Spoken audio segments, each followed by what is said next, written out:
नमस्कार साथियों, स्वागत है आपका अपने YouTube चैनल दातार क्लासेस में। दिशा की राजस्थान की अर्थव्यवस्था का पाठ हम कर रहे थे और हमने उद्योग तक कवर कर लिए हैं। आज के वीडियो में हम टॉपिक कवर करेंगे आर्थिक संगठन, सहकारिता, जनसंख्या और शिक्षा एवं साक्षरता। तो 4 टॉपिक आज के वीडियो में हम कवर करेंगे। तो चलिए स्टार्ट करते हैं आर्थिक संगठन से। तो फर्स्ट क्वेश्चन है, राजस्थान में औद्योगिक विकास के लिए वृहद एवं मध्यम आकार के उद्योगों को अवधि ऋण एवं अंश पूंजी प्रदान करने के लिए कौन कार्य करने वाले संगठन का नाम बताना है। ठीक है, जो औद्योगिक विकास के लिए कार्य करता है। ठीक है, तो ये है रीको। रीको की स्थापना हुई थी 28 मार्च 1969 को। राजस्थान राज्य उद्योग एवं खनिज विकास लिमिटेड के रूप में इसकी स्थापना की गई थी। जनवरी 1980 में इसे पुनर्गठित करके वर्तमान रीको नाम दिया गया। तो 1980 में इसको पुनर्गठित किया गया था। औद्योगिक विकास की यह शीर्ष संस्था है जिसका मुख्यालय है जयपुर के अंदर। रीको का मुख्य उद्देश्य है राजस्थान में तीव्र औद्योगिक विकास के लिए सुदृढ़ आधारभूत संरचना जैसे लघु विकास केंद्र, सेज, निर्यात संवर्धन, औद्योगिक पार्क की स्थापना करना, इनका निर्माण करना है, जिसके अंतर्गत वह मध्यम व बड़े पैमाने के उद्योगों को दीर्घकालीन लोन देता है। ठीक है, तो दीर्घकालीन लोन उपलब्ध करवाता है कौन? रीको। अगला है राजस्थान राज्य औद्योगिक विकास नियोजन। ठीक है, निगम होना चाहिए। ठीक है, इसकी स्थापना कब हुई थी? रीको की स्थापना तो विनियोजन निगम की स्थापना हुई थी 1980 के अंदर। राजस्थान राज्य औद्योगिक विकास एवं निवेश निगम रीको गठित कब किया गया था? तो ये गठित तो हुआ था 1969 के अंदर, लेकिन स्थापना कब हुई थी? 1980 में। राजस्थान में सेज के विकास के लिए निम्नलिखित में से कौन सी एक केंद्रीय और प्रमुख एजेंसी है सेज के विकास के लिए? तो रीको है प्रमुख एजेंसी। निम्न में से कौन सा संगठन राजस्थान में औद्योगिक इंफ्रास्ट्रक्चर के विकास और उद्योगों को वित्तीय सहायता देने का कार्य कर रहा है? तो औद्योगिक इंफ्रास्ट्रक्चर के विकास और उद्योगों को वित्तीय सहायता देने का कार्य कर रहा है कौन? तो ये कर रहा है राजस्थान राज्य औद्योगिक विकास एवं विनियोजन निगम, जिसको हम शॉर्ट में बोल देते हैं रीको। तो रीको है ये। औद्योगिक विकास हेतु औद्योगिक इकाइयाँ एवं संस्थाओं के लिए योजना बनाने, प्रवर्तन करने एवं संचालन करने में रीको की एक महत्वपूर्ण भूमिका होती है। रीको इसकी सहायता से राजस्थान में सबसे अधिक औद्योगिक क्षेत्रों को डेवलप किया जा रहा है। नेक्स्ट है निर्यातक बनने के आकांक्षी लोगों के लिए प्रारंभ किया गया मिशन निर्यातक बनो। ठीक है, ये 2021 का है, प्रवर्तित किया गया। तो ये कब किसके द्वारा प्रवर्तित किया गया? तो ये किया गया है उद्योग विभाग और राजस्थान सरकार एवं रीको के द्वारा। तो मिशन निर्यातक बनो ये प्रवर्तित किया है तीनों ने, उद्योग विभाग, राजस्थान सरकार और रीको के द्वारा। राजस्थान सरकार ने उद्योग विभाग का नया नाम बदलकर क्या रख दिया है? तो उद्योग विभाग का नाम चेंज हो गया है और इसका नाम हो गया है अब उद्योग एवं वाणिज्य विभाग। मारवाड़ क्षेत्रीय जनजाति विकास बोर्ड का मुख्यालय स्थापित किया जाना प्रस्तावित है कहाँ पर? मारवाड़ क्षेत्रीय जनजाति विकास बोर्ड, इसका मुख्यालय स्थापित किया जाएगा जोधपुर के अंदर। वह संस्था जो लघु उद्योगों एवं शिल्पकारों को उचित कीमत पर कच्चा माल उनके उत्पादों के विपणन के लिए सुविधाएं प्रोवाइड करता है एवं प्रदर्शनी एवं प्रशिक्षण कार्यक्रमों का आयोजन करती है। तो वह कौन सी है? ठीक है, जो लघु उद्योगों एवं शिल्पकारों को उचित कीमत पर कच्चा माल उनके उत्पादों के विपणन के लिए, ठीक है, सुविधाएं प्रदान करता है। मतलब उनको बेचने के लिए जो सुविधाएं प्रदान करता है, प्रदर्शनी वगैरह लगवाने के लिए काम करता है, ट्रेनिंग कार्यक्रमों के लिए कार्य करता है। तो उस संस्था का नाम है राजसिको। राजसिको है उसका नाम। राजसिको की बात करें तो इसका फुल फॉर्म है राजस्थान लघु उद्योग कॉरपोरेशन लिमिटेड। याद रखिए, राजस्थान लघु उद्योग कॉरपोरेशन लिमिटेड। और ये 3 जून 1961 को भारतीय कंपनी अधिनियम 1956 के अंतर्गत इसकी स्थापना हुई थी। ठीक है, रीको की स्थापना हुई थी 1980 में। इसकी स्थापना पहले ही राजसिको की स्थापना हुई है 3 जून 1961। इस संस्था का प्रमुख उद्देश्य है लघु उद्योगों एवं छोटे कारीगरों को पर्याप्त सहायता एवं प्रोत्साहन देना है। यह राज्य में लघु औद्योगिक एवं हस्तशिल्प इकाइयों को वित्तीय सहायता एवं कच्चा माल उपलब्ध करवाती है एवं विपणन एवं प्रशिक्षण की समुचित सुविधाएं भी उपलब्ध करवाती है।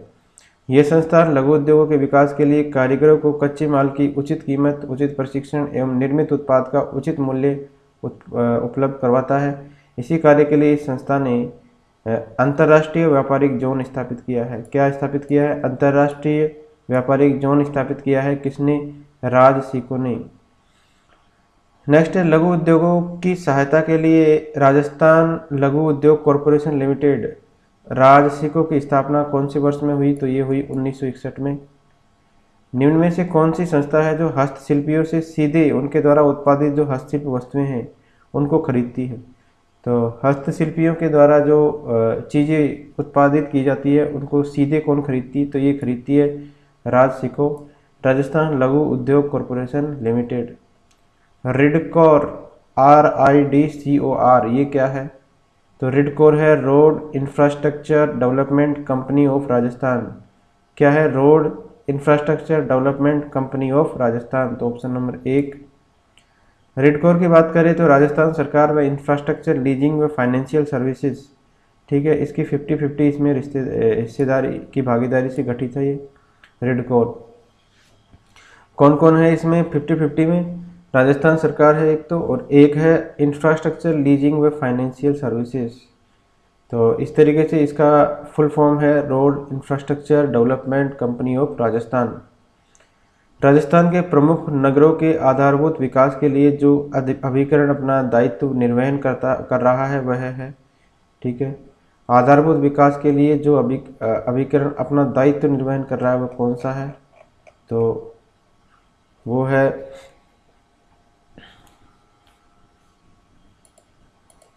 Option number 3, Rajasthan urban infrastructure development project. क्या नाम है? Rajasthan urban infrastructure development project. तो राजस्थान शहरी आधारभूत ढांचा विकास परियोजना, जिसको बोलते हैं RUIDP, Rajasthan urban infrastructure development project, ठीक है। तो एशियन विकास बैंक है ADB, इसकी सहायता से नगरीय विकास की यह महत्वाकांक्षी परियोजना है और राज्य के 6 शहरों में चल रही है। कौन कौन से हैं? जयपुर, जोधपुर, कोटा, अजमेर, बीकानेर और उदयपुर। तो इसमें 18 फरवरी 2000 से चलाई जा रही है। इसका मूल उद्देश्य है राज्य के शहरी क्षेत्रों का समग्र सामाजिक एवं आर्थिक विकास करके परिवहन व जल प्रदाय योजनाओं की क्षमताओं में अभिवृद्धि करना इसका मूल उद्देश्य है। भारत सरकार द्वारा इस राशि का 70% भाग 9% परिवर्तनीय वार्षिक ब्याज दर से एवं 30% भाग जो है अनुदान राशि के रूप में राज्य सरकार को जो है उपलब्ध करवाती है। ये ऋण वापसी की अवधि कितनी है? 25 साल, ठीक है। नेक्स्ट है अखिल भारतीय खादी एवं ग्रामोद्योग बोर्ड की स्थापना कब की गई थी? अखिल भारतीय खादी एवं ग्रामोद्योग बोर्ड, तो इसकी स्थापना की गई थी जो पहली योजना थी उसके अंदर अप्रैल 1955 में स्थापित ये संस्थान राज्य के ग्रामीण क्षेत्रों में, ठीक है, खादी उद्योगों की स्थापना के लिए ऋण एवं सहायता उपलब्ध करवाती है और राज्य में खादी एवं ग्रामोद्योग क्षेत्र के विकास द्वारा ग्रामीण अर्थव्यवस्था को मजबूत आधार प्रदान करना इसका उद्देश्य है और रोजगार की उपलब्धि भी ये जो है प्रोवाइड करवाती है। तो यह है अखिल भारतीय खादी एवं ग्रामोद्योग बोर्ड।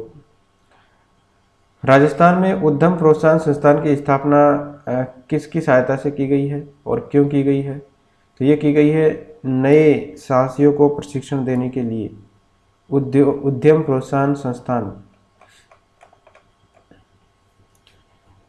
तो इसकी बात कर लेते हैं। अक्टूबर 1995 में स्थापित किया गया संस्थान और इसका प्रमुख कार्य नए साहसियों को प्रशिक्षण प्रदान करने के लिए औद्योगिक शिविरों का आयोजन करना है, नवीन उत्पादों के प्रचार प्रसार के लिए औद्योगिक व हस्तशिल्प प्रदर्शनियों और मेलों का आयोजन करना है और उनसे व हस्तशिल्प प्रदर्शनियों एवं मेलों का आयोजन करने और उनसे संबंधित साहित्य आदि का प्रकाशन करके लघु उद्यमियों, शिल्पकारों एवं दस्तकारों का क्या है? समग्र उत्थान करना है इसका उद्देश्य। अगला है 1978 में राजकोन की स्थापना का उद्देश्य का उद्देश्य क्या है, स्थापना का उद्देश्य क्या उपलब्ध कराना है 1978 में। तो लघु उद्यमों को विपणन, प्रबंधकीय और तकनीकी मदद प्रोवाइड करना है इसका उद्देश्य। ये स्थापित किया गया 1978 में। तो राजकोन की स्थापना का उद्देश्य क्या है, लघु उद्यमियों को विपणन, प्रबंधकीय और तकनीकी मदद देना। राजस्थान कंसल्टेंसी ऑर्गेनाइजेशन लिमिटेड, राजकोन इसका शॉर्ट फॉर्म है, 1978 में स्थापित था ये संस्थान और राज्य में छोटे एवं मंझले परियोजना प्रवर्तकों को समग्र रूप से, ठीक है, तकनीकी विपणन, प्रबंधकीय, विकासात्मक एवं वित्तीय परामर्श सेवाएं प्रोवाइड करता है। ये क्या है, ये इसका नाम क्या है, राजकोन। इम्पोर्टेंट है, राजस्थान वित्त निगम RFC, इसकी स्थापना कब हुई, ये कई बार एग्जाम्स में आया हुआ है, 5 एग्जाम्स में अब तक पूछ लिया गया है। तो राजस्थान वित्त निगम की स्थापना याद रखिए 1955 में हुई और डेट आप याद रख सकते हो 17 जनवरी 1955, ठीक है। तो इसको राजस्थान राज्य वित्त निगम अधिनियम 1951 के अंतर्गत स्थापित इस संगठन का प्रधान कार्यालय कहाँ पर है, जयपुर में। और इस संस्थान का मुख्य उद्देश्य है राज्य में तीव्र औद्योगिक विकास के लिए लघु एवं मध्यम श्रेणी के जो उद्योग है इनको वित्तीय सहायता उपलब्ध करवाना इसका प्रमुख उद्देश्य है। राजस्थान वित्त निगम 2000 से 20 करोड़ रुपए तक का ऋण 10 से 14% ब्याज दर पर स्वीकृत करता है।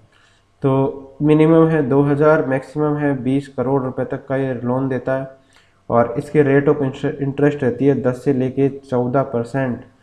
इसका मुख्यालय उद्योग भवन जयपुर में है। भारत सरकार ने राज्य वित्त निगम एक्ट कब लागू किया, तो ये है राज्य वित्त निगम एक्ट, ठीक है। तो ये कब लागू किया, तो ये किया है 1951 के अंदर, तो तीसरा ऑप्शन हो जाएगा इसमें।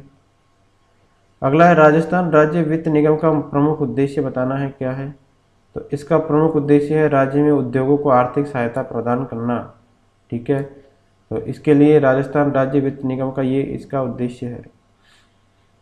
नेक्स्ट है सेमफेक्स योजना लागू की गई है, किसके द्वारा सेमफेक्स योजना लागू की गई है, तो ये RFC के द्वारा लागू की गई है, ठीक है। तो सेमफेक्स योजना क्या है, निगम की इस योजना के अंतर्गत भूतपूर्व सैनिकों के कल्याण हेतु भारतीय औद्योगिक विकास बैंक और भारत सरकार के पुनर्वास निदेशालय के द्वारा संचालित योजनाओं के अंतर्गत स्वरोजगार स्थापित कराने का प्रयास किया गया है, ठीक है। ये है सेमफेक्स योजना। राजस्थान में राज्य मूल्यांकन संगठन किस वर्ष स्थापित किया गया था, राज्य मूल्यांकन संगठन, तो ये स्थापित किया गया था 1960 में, ठीक है। राज्य मूल्यांकन संगठन स्थापित कब किया गया था, 1960 में। तो योजना प्रक्रिया में मूल्यांकन की विशिष्ट भूमिका को ध्यान में रखते हुए राज्य में अप्रैल 1960 में मूल्यांकन संगठन की स्थापना की गई। यद्यपि संगठन का कार्य पंचायती राज एवं सामुदायिक विकास योजनाओं के आकलन से प्रारंभ हुआ था, किंतु समय समय इसकी उपयोगिता को मद्देनजर रखते हुए संगठन के कार्य क्षेत्र का विस्तार होने से प्राय विकास के प्रत्येक सेक्टर पर अध्ययन किए जाने लगे, ठीक है। तो ये है राज्य मूल्यांकन संगठन, 1960 में इसको स्थापित किया गया था। अगला है रूडा, ग्रामीण गैर कृषि विकास अधिकरण, रूडा किस वर्ष में स्थापित किया गया, तो 1995 में इसको स्थापित किया गया रूडा को, ठीक है। और राजस्थान वित्त निगम की स्थापना हुई 1955 में, रूडा की स्थापना हुई है 1995 में, रीको की स्थापना हुई है 1980 में और राजसिको की स्थापना हुई है 1961 में। तो ये सारे याद रखिए। तो 1995 में ग्रामीण क्षेत्रों में गैर कृषि आजीविका के साधनों का विकास करने के लिए की गई इसकी स्थापना।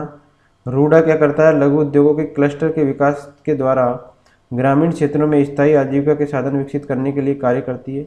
तो ग्रामीण क्षेत्रों के अंदर स्थायी आजीविका के साधन विकसित करने के लिए रूडा कार्य करता है।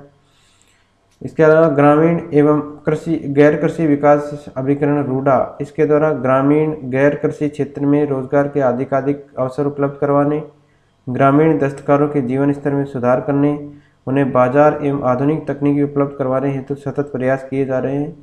वर्तमान में यह अभिकरण ऊन, चर्म एवं लघु खनिज, स्टोन, सिरेमिक, पॉटरी उद्योग में कार्यरत दस्तकारों के विकास के लिए कार्य कर रहा है। तो वर्तमान में किसके लिए कार्य कर रहा है ये? ऊन, चर्म एवं लघु उद्योग, स्टोन, सेरामिक, पोल्ट्री उद्योग में जो कार्य दस्तकार है उनके लिए कार्य कर रहा है। वर्तमान में यह ऊनी उत्पाद, चर्म उद्योग, लघु खनिज उद्योग, खादी, हाथकरघा एवं हस्तशिल्प के उपक्षेत्रों में ही लघु उद्योगों को विकसित करने का कार्य कर रही है। तो वर्तमान में किसमें ये कार्य कर रही है? ऊनी उत्पाद, चर्म उद्योग, लघु खनिज उद्योग, खादी, हाथकरघा और हस्तशिल्प के उपक्षेत्रों में। नेक्स्ट है रूडसेट संस्थान के प्रारंभ करने का उद्देश्य क्या है? रूडसेट संस्थान, तो इसके प्रारंभ करने का उद्देश्य क्या है? तो इसके प्रारंभ करने का उद्देश्य है बेरोजगार ग्रामीण युवकों को स्वयं का उद्यम लगाने के लिए दक्षता और प्रशिक्षण देना। ठीक है, तो ये रूडसेट संस्थान प्रारंभ करने का उद्देश्य है क्या है? बेरोजगार ग्रामीण युवकों को स्वयं का उद्यम लगाने के लिए दक्षता और उद्यमिता प्रशिक्षण देना। नेक्स्ट है युवा उद्यमिता प्रोत्साहन योजना लागू की गई है किसके द्वारा? युवा उद्यमिता प्रोत्साहन योजना लागू की गई, तो ये लागू की गई RFC के द्वारा। ठीक है, तो RFC मतलब राजस्थान वित्त निगम, इसके द्वारा 2013 में युवा उद्यमिता प्रोत्साहन योजना लागू की गई। 9 सितंबर 2015 को संशोधित योजना में ऋण की सीमा को 90 लाख से बढ़ाकर कितना है? 5 करोड़ तक कर दिया है। तो ये योजना है युवा उद्यमिता प्रोत्साहन योजना, किसके द्वारा लागू की गई? RFC राजस्थान फाइनेंस कॉरपोरेशन मतलब राजस्थान वित्त निगम के द्वारा। राजस्थान फाउंडेशन की स्थापना 30/3/2001 को की गई, इसका उद्देश्य क्या है? राजस्थान फाउंडेशन, इसका उद्देश्य बताना है क्या है? भारतीयों को राजस्थान के सामाजिक आर्थिक विकास में योगदान करने के लिए प्रेरित करना, इसका उद्देश्य बताना है क्या है? तो इसका उद्देश्य है अनिवासी राजस्थानी जो है उनको मातृभूमि के सामाजिक आर्थिक विकास में योगदान देने के लिए प्रेरित करना। ठीक है, प्रेरित करना इसका उद्देश्य है। राजस्थान फाउंडेशन प्रवासी राजस्थानियों को प्रदेश के विकास में भागीदारी बढ़ाने के लिए प्रोत्साहित करने के उद्देश्य से राजस्थान सोसाइटी एक्ट 1958 के अधीन पंजीकृत करके 30 मार्च 2001 को इस संस्थान की स्थापना की गई है। कब की गई है? 30 मार्च 2001 को। अगला है कृषि एवं ग्रामीण विकास कार्यक्रमों की सभी प्रकार की साख आवश्यकताओं की पूर्ति करने वाली एकमात्र संस्था कौन सी है? कृषि एवं ग्रामीण विकास कार्यक्रमों की सभी प्रकार की आवश्यकताओं को पूर्ण करने वाली संस्था है नाबार्ड। ठीक है, कृषि एवं ग्रामीण विकास क्रियाओं की सभी प्रकार की साख आवश्यकताओं की पूर्ति करने के लिए 1982 के अंदर 1982 में मुंबई में नाबार्ड का गठन किया गया। ठीक है, तो नाबार्ड का फुल फॉर्म भी याद रखिए, राष्ट्रीय कृषि एवं ग्रामीण विकास बैंक है इसका फुल फॉर्म। नेक्स्ट है राजस्थान में सतत विकास लक्ष्यों के प्रभावी क्रियान्वयन के लिए निम्न में से किस विभाग को नोडल विभाग घोषित किया गया? तो सतत विकास लक्ष्यों के प्रभावी क्रियान्वयन के लिए कौन से विभाग को, ठीक है, नोडल विभाग घोषित किया गया? तो ये किया गया आयोजना विभाग को। तो राज्य में सतत विकास गोल्स के प्रभावी क्रियान्वयन के लिए आयोजना विभाग को नोडल विभाग घोषित किया गया। मुख्य सचिव राजस्थान सरकार की अध्यक्षता में एक राज्य स्तरीय क्रियान्वयन एवं मॉनिटरिंग समिति संस्थापित है। तो ये क्या करेगा? राज्य में जो सतत विकास गोल्स है उसका क्रियान्वयन पे ध्यान देगा। ठीक है, तो ये आयोजना विभाग करेगा। नेक्स्ट है निम्नलिखित में से कौन सा नागर समाज संगठन कोविड महामारी के दौरान प्रवासी श्रमिकों को सेवाएं, समर्थन और सुरक्षा प्रदान करने के लिए चर्चा में आया? तो कौन सा है नागर समाज संगठन? तो ये आजीविका ब्यूरो है जो चर्चा में आया कोरोना के दौरान। नेक्स्ट चैप्टर है हमारा सहकारिता। तो इसमें फर्स्ट क्वेश्चन है सहकारी साख समितियों का ढांचा बताना है क्या है? सहकारी साख समितियों का ढांचा जो है ये है त्रिस्तरीय ढांचा। तो त्रिस्तरीय व्यवस्था है। राजस्थान राज्य सहकारी bank limited Jaipur apex bank है ये। सहकारिता के क्षेत्र में भारतीय साख सर्वे समिति की सिफारिशों पर 14 अक्टूबर 1953 को इसको स्थापित किया गया। किसको? राजस्थान राज्य सहकारी बैंक लिमिटेड जयपुर को। और इसका मुख्य उद्देश्य है राज्य में अल्पकालीन, ठीक है, 5 से 15 माह सहकारी शाखा के योजनाबद्ध विस्तार एवं ग्रामीण स्तर पर सहकारी क्षेत्र में बैंकिंग सुविधाएं उपलब्ध करवाना। तो इसका उद्देश्य क्या है? तो राज्य में अल्पकालीन सहकारी शाखा के योजनाबद्ध विस्तार करना और ग्रामीण स्तर पर सहकारी क्षेत्र में बैंकिंग सुविधाएं उपलब्ध करवाना इसका उद्देश्य है। दूसरा, केंद्रीय सहकारी बैंक त्रिस्तरीय व्यवस्था में पहला तो है हमारा राजस्थान राज्य सहकारी बैंक लिमिटेड जयपुर। दूसरा, केंद्रीय सहकारी बैंक, और इसे जिला सहकारी बैंक भी कहते हैं। राज्य की शहरी जनता की जो बैंकिंग आवश्यकता है उनकी पूर्ति के लिए 1995 में इसको स्थापित किया गया। और यह बैंक उपभोक्ता वस्तुओं के क्रय, मकान निर्माण, कृषि एवं संबद्ध कार्यों आदि सुविधाओं के लिए ऋण सुविधा उपलब्ध करवाती है। केंद्रीय सहकारी बैंक, ठीक है, किस किस के लिए ऋण उपलब्ध करवाती है? ये जैसे किसी को मकान का निर्माण करवाना है या वस्तुओं का क्रय करना है, कृषि एवं संबद्ध कार्यों में जो सुविधाएं, इसके लिए लोन देती है केंद्रीय सहकारी बैंक। और इन बैंकों के द्वारा 3 से 5 वर्ष की अवधि के मध्यमकालीन ऋण दिए जाते हैं। कितनी अवधि है इनकी लोन की? 3 से 5 वर्ष की मध्यमकालीन। तीसरा है प्राथमिक साख समितियां, इसे ग्राम सेवा सहकारी समिति भी कहते हैं। और ये समितियां जो है सदस्य कृषकों को अल्पकालीन फसली सहकारी ऋण, नकद तथा कृषि आदानों जैसे रासायनिक खाद व उन्नत बीज व कीटनाशक दवाएं हुई, इनके रूप में ये जो है उपलब्ध करवाती है। अगला है राजस्थान के प्रत्येक जिले के सहकारी बैंक का नाम बताना है, क्या है प्रत्येक जिले का? तो इसका नाम है केंद्रीय सहकारी बैंक। तो ये इसको जिला बैंक, केंद्रीय जिला सहकारी बैंक भी इसको कहते हैं। राजस्थान में राज्य सहकारी बैंक का मुख्यालय स्थित है, कहाँ पर है? तो जयपुर के अंदर स्थित है राज्य सहकारी बैंक का मुख्यालय। राजस्थान में प्रथम सहकारी समिति 1905 में स्थापित की गई थी। तो प्रथम सहकारी समिति ये कहाँ स्थापित की गई थी? तो ये स्थापित की गई थी अजमेर के भिनाई में, ठीक है। ये है प्रथम सहकारी समिति, 1905 में इसकी स्थापना हुई थी। कहाँ पर? अजमेर के भिनाई में। तो राजस्थान में सहकारिता का उदय 1904 में अजमेर से हुआ, तथा भरतपुर और डीग में कृषि बैंकों की स्थापना भी इसी साल में हुई थी, भरतपुर और डीग में।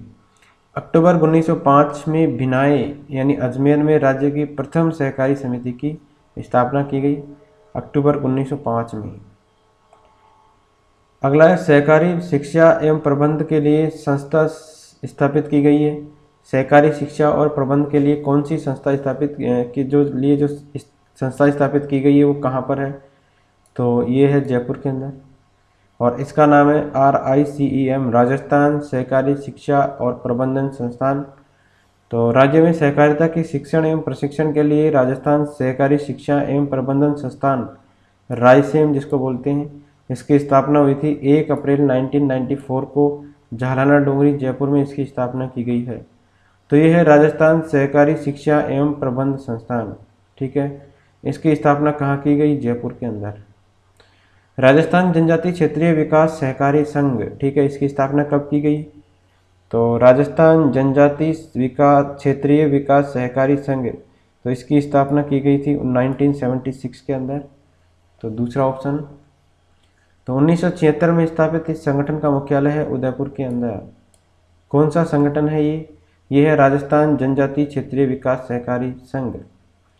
तो यह संगठन जनजातीय लोगों के आर्थिक विकास के लिए विशेष कार्य करता है। इन्हें आवश्यक सुविधाएं प्रदान करने के साथ साथ साहूकारों के ऋण शोषण से बचाता है। यह जनजातीय उपयोजना क्षेत्र एवं शहरिया क्षेत्र के 7 जिलों की 21 तहसीलों एवं 25 पंचायत समितियों में ये कार्यरत है। अगला है, हाल ही में बैंक ऑफ राजस्थान का किस बैंक में विलय हुआ है? बैंक ऑफ राजस्थान, इसका विलय मर्जर हो गया है किसके अंदर? तो ICICI बैंक के अंदर विलय हो गया इसका, बैंक ऑफ राजस्थान का।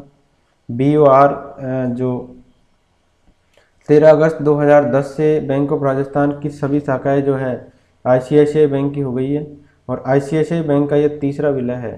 बैंक ऑफ राजस्थान की स्थापना हुई थी 8 मई 1943 को उदयपुर के अंदर। बैंक ऑफ राजस्थान की स्थापना कहाँ हुई थी? उदयपुर में 1943 के अंदर।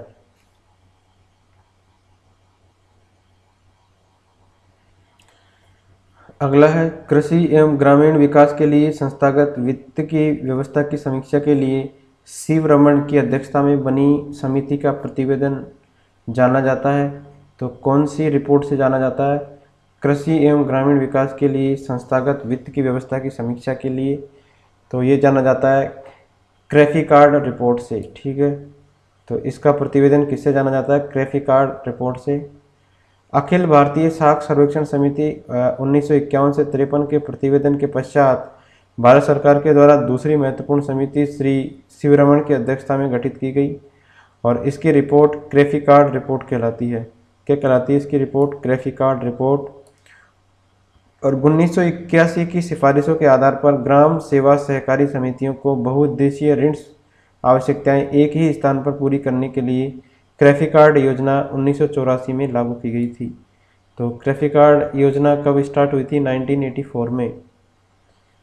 अगला है ग्राम सेवा सहकारी समिति के द्वारा एक ही स्थान पर सभी प्रकार के ऋणों को उपलब्ध करवाने वाली योजना कौन सी है? तो एक ही स्थान पर सभी प्रकार के लोन उपलब्ध कराने वाली संस्था है क्रेफिकार्ड योजना। ठीक है, योजना है ये। और ये किसकी योजना है? ग्राम सेवा सहकारी समिति की। भूमि विकास बैंक किसानों को ऋण उपलब्ध करवाता है, तो ये ज़्यादा अवधि के लिए करवाता है या कम अवधि के लिए? तो दीर्घ अवधि के लिए ये प्रोवाइड करवाता है। कौन? भूमि विकास बैंक। तो राजस्थान राज्य सहकारी बैंक भूमि विकास बैंक की स्थापना हुई 26 मार्च 1957 को जयपुर में। यह बैंक लघु सिंचाई कार्य, भूमि सुधार, बागवानी, पशुपालन, डेयरी, कृषि यंत्र खरीदने आदि के लिए दीर्घकालीन अवधि मतलब 5 से लेकर 15 साल के लिए ऋण उपलब्ध करवाती है। 5 से लेकर 15 वर्ष तक के लिए। राजस्थान राज्य भूमि विकास बैंक का प्रधान कार्यालय कहाँ स्थित है? तो जयपुर में स्थित है राजस्थान राज्य भूमि विकास बैंक का प्रधान कार्यालय। राजस्थान राज्य डेयरी विकास निगम की स्थापना किस वर्ष की गई? राजस्थान राज्य डेयरी विकास निगम। ठीक है, तो इसको हम बोल देते हैं शॉर्ट में RCDF। तो इसकी स्थापना हुई थी 1975 के अंदर और इसकी स्थापना हुई थी राज्य डेयरी विकास निगम के नाम से की गई थी, निगम लिमिटेड के नाम से।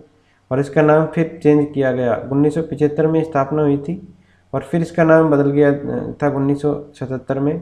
राजस्थान सहकारी डेयरी फेडरेशन इसका नाम कर दिया गया RCDF। मुख्यालय कहाँ है इसका? जयपुर में। और इसका उद्देश्य है मेन दुग्ध उत्पादकों को उचित मूल्य प्रदान करना एवं दुग्ध उत्पादों के वितरण में सामंजस्य स्थापित करना RCDF का उद्देश्य है। स्थापना हुई 1975 में। राजस्थान में डेयरी विकास के लिए RCDF की स्थापना कब की गई? तो 1975 में की गई, लेकिन इसका नाम चेंज किया गया 1977 में। तो ऑप्शन नंबर 4। राजस्थान राज्य सहकारी डेयरी फेडरेशन का प्रमुख उद्देश्य क्या है? तो दुग्ध उत्पादकों को उचित मूल्य प्रदान करना एवं दुग्ध उत्पादों के वितरण में सामंजस्य स्थापित करना। राजस्थान सहकारी डेयरी फेडरेशन लिमिटेड RCDF का मुख्यालय है जयपुर के अंदर। राजस्थान में राजपूताना महिला नागरिक सहकारी बैंक ने जिस शहर एवं तिथि से कार्य प्रारंभ किया था? तो राजपूताना महिला नागरिक सहकारिता बैंक इसने कौन से शहर से और कौन सी तिथि से कार्य प्रारंभ किया था? तो इसने जयपुर से कार्य प्रारंभ किया था और 30 अगस्त 1995 को ये कार्य प्रारंभ किया था इन्होंने। तो राजपूताना महिला नागरिक सहकारी बैंक इसकी स्थापना हुई थी जयपुर में और इसकी स्थापना हुई थी 30 अगस्त 1995 को। ठीक है, नाम याद रखिए, राजपूताना महिला नागरिक सहकारी बैंक। नेक्स्ट है सहकारी शीत भंडार वाले 2 जिले बताने हैं, कौन से हैं? तो सहकारी शीत भंडार वाले जिले बताने हैं, तो ये है जयपुर और अलवर। इनको ये है सहकारी शीत भंडार वाले जिले। तो राजस्थान राज्य सहकारी क्रय विक्रय संघ राजफेड जिसको बोलते हैं, राजस्थान राज्य सहकारी क्रय विक्रय संघ, ये क्या करता है? किसानों को उन्नत कृषि आदानों की आपूर्ति सुनिश्चित करने और उन्हें उनकी उपज का उचित मूल्य दिलाने में प्रयासरत प्राथमिक क्रय विक्रय सहकारी समितियों की शीर्ष संस्था है। इसका गठन हुआ था 26 नवंबर 1957 को जयपुर में। इसका मुख्य कार्य है क्रय विक्रय सहकारी समितियों के माध्यम से राज्य के किसानों को खाद, कीटनाशक दवाइयाँ, बीज, विभिन्न प्रकार के कृषि यंत्र उपलब्ध करवाना और कृषि उत्पादन की खरीद और बिक्री की समुचित व्यवस्था करवाना इसका उद्देश्य है। इसके अधीन अग्रलिखित इकाइयाँ कार्यरत है, कौन कौन सी है? पशु आहार संयंत्र झोटवाड़ा जयपुर में 1971 में इसको स्थापित किया गया। कौन सा है? पशु आहार संयंत्र। कीटनाशक दवाइयों का उत्पादन झोटवाड़ा जयपुर में 1969 से 70 में स्थापित है ये। और सहकारी शीत भंडार जयपुर और अलवर। अगला है राजफेड के संदर्भ में जो कथन नीचे दिए गए हैं उन पर विचार करना है, तो कौन कौन से इसमें सही है। तो राजफेड राज्य में कृषकों को उन्नत बीज, उर्वरक एवं कीटनाशक दवाइयाँ उचित मूल्य पर उपलब्ध करवाता है, ये सही है। तो उन्नत बीज भी उपलब्ध करवाता है, उर्वरक भी, और कीटनाशक दवाइयाँ ये उपलब्ध करवाता है। दूसरा है राजफेड राज्य में कृषकों को उनकी फसलों के उचित मूल्य दिलवाने को सुनिश्चित भी करता है, तो ये दोनों ही सही है। तीसरा इसमें गलत है, राजफेड राज्य में कृषि के सर्वोच्च विकास बैंक के रूप में कार्य नहीं करता है, तो 1 और 2। राजस्थान राज्य सहकारी विपणन बैंक विपणन संघ जिसको राजफेड के नाम से भी जाना जाता है, तो इसका मुख्य कार्य क्या है? तो पहला ऑप्शन हो जाएगा इसमें, किसानों को उचित कीमत पर अधिक उपज देने वाली किस्मों के बीजों, उर्वरकों एवं कीटनाशकों को उपलब्ध करवाना, ये इसका मुख्य कार्य है। अगला है राजस्थान में क्रय विक्रय सहकारी समितियों की शीर्ष संस्था कौन सी है? क्रय विक्रय सहकारी समितियों की शीर्ष संस्था बतानी है कौन सी है? तो ये है राजस्थान राज्य सहकारी क्रय विक्रय संघ, ठीक है। तो ये शीर्ष संस्था है इनकी। अगला है निम्नलिखित में से वह कौन सी एजेंसी है जिसके साथ राजस्थान राज्य सहकारी बैंक के द्वारा सहकार जीवन बीमा सुरक्षा योजना के अंतर्गत बीमे के लिए समझौता किया गया है? तो कौन सी एजेंसी है जिसके साथ राजस्थान राज्य सहकारी बैंक के द्वारा सहकार जीवन बीमा सुरक्षा योजना के अंतर्गत बीमे के लिए समझौता किया गया है? तो ये है SBI लाइफ इंश्योरेंस। तो राजस्थान राज्य सहकारी बैंक के द्वारा सहकार जीवन बीमा सुरक्षा योजना के अंतर्गत बीमे के लिए SBI लाइफ इंश्योरेंस से समझौता किया गया है। सहकारी बैंक से ऋण लेने वाले किसान के परिवारों को और अधिक सामाजिक एवं आर्थिक सुरक्षा प्रदान करने के लिए अब 79 वर्ष आयु तक जीवन बीमा किया जाएगा। इस योजना के तहत 8.81 रुपये प्रति हजार प्रति वर्ष की दर से न्यूनतम 1000 से लेकर अधिकतम कितने 10 लाख रुपए तक का जीवन बीमा किया जाएगा। तो न्यूनतम तो है इसमें 1000 रुपये से लेकर अधिकतम कितने 10 लाख रुपए तक का जीवन बीमा इसमें किया जाएगा। नेक्स्ट है राजस्थान अल्पसंख्यक वित्त एवं विकास सहकारी निगम के कार्य में क्या क्या शामिल है? राजस्थान अल्पसंख्यक वित्त और विकास सहकारी निगम, तो इसके कार्यों में शामिल है अल्पसंख्यक समुदाय के बेरोजगार युवाओं को स्वरोजगार के लिए रियायती ब्याज दरों पर शैक्षणिक एवं व्यावसायिक ऋण प्रोवाइड करना, ये इसमें शामिल है। और एक है अल्पसंख्यक समुदाय की बेरोजगार महिलाओं को स्वरोजगार के लिए रियायती ब्याज दरों पर शैक्षणिक एवं व्यावसायिक लोन उपलब्ध करवाना, तो इसके अंदर दोनों सही है, ठीक है। राजस्थान अल्पसंख्यक वित्त और विकास सहकारी निगम के कार्य ये दोनों हो जाएंगे। नेक्स्ट, तो राजस्थान अल्पसंख्यक वित्त और विकास सहकारी निगम लिमिटेड, तो राज्य सरकार के द्वारा राज्य में अल्पसंख्यक वर्ग के आर्थिक उत्थान के लिए योजनाओं के संचालन हेतु इसको कब गठन हुआ? इसका 29 मई 2000 को। नेक्स्ट है जिला उपभोक्ता न्यायालय कितने रुपये तक की राशि के मामले सुन सकते हैं? जिला उपभोक्ता न्यायालय कितनी राशि तक के सुन सकते हैं? तो 20 लाख रुपए तक की राशि तक के सुन सकते हैं जिला उपभोक्ता न्यायालय। जिला मंच की बात करें तो राजस्थान के सभी जिलों में एक उपभोक्ता जिला मंचों का गठन किया गया है। केवल जयपुर में 2 जिला मंच स्थापित किए गए हैं, तो हर जिले के अंदर है एक जिला मंच। अधिकारिता की बात करें तो राज्य आयोग के निर्णयों के विरुद्ध अपील 1 करोड़ रुपए से अधिक के बाद इसमें अधिकारिता के अंदर, ठीक है, अधिकारिता के अंदर राष्ट्रीय आयोग में। राज्य आयोग में बात करें तो जिला मंच के निर्णयों के विरुद्ध अपील की जा सकती है इनमें, और 20 लाख से अधिक के मामले और 1 करोड़ तक के वाद विवाद जो है राज्य आयोग में निपटाए जाते हैं। अगला है जिला उपभोक्ता मंच, तो 20 लाख रुपए तक के वाद इसमें निपटाए जा सकते हैं। उल्लेखनीय है कि उपभोक्ता संरक्षण अधिनियम 2019 को 9 अगस्त 2019 को राष्ट्रपति के द्वारा अनुमोदित किया गया है। इसके तहत जिला स्तरीय उपभोक्ता आयोग में अब 1 करोड़ रुपए और राज्य स्तरीय आयोग में 1 करोड़ रुपए से अधिक किंतु 10 करोड़ तक और राष्ट्रीय आयोग में 10 करोड़ से अधिक मूल्य वाले विवादों की सुनवाई होगी। तो 10 करोड़ रुपए से अधिक के विवादों की तो होगी राष्ट्रीय आयोग में, और 1 करोड़ से 10 करोड़ तक की होगी राज्य स्तरीय आयोग में, और 1 करोड़ तक के, ठीक है, 1 करोड़ तक के जो मामले हैं वो होंगे जिला उपभोक्ता मंच में 20 लाख से 1 लाख तक के। जिला उपभोक्ता फोरम में कितने सदस्य होते हैं? तो जिला उपभोक्ता फोरम इसके अंदर सदस्य होते हैं 3।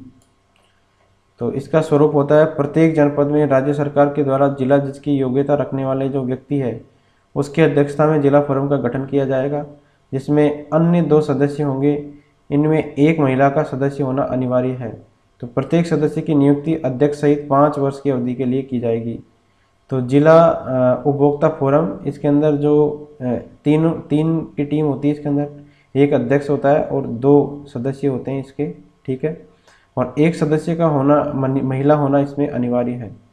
और इसमें जो अध्यक्ष की योग्यता होती है, ठीक है, तो उसकी योग्यता होती है जिला जज की योग्यता के व्यक्ति की अध्यक्षता में, ठीक है।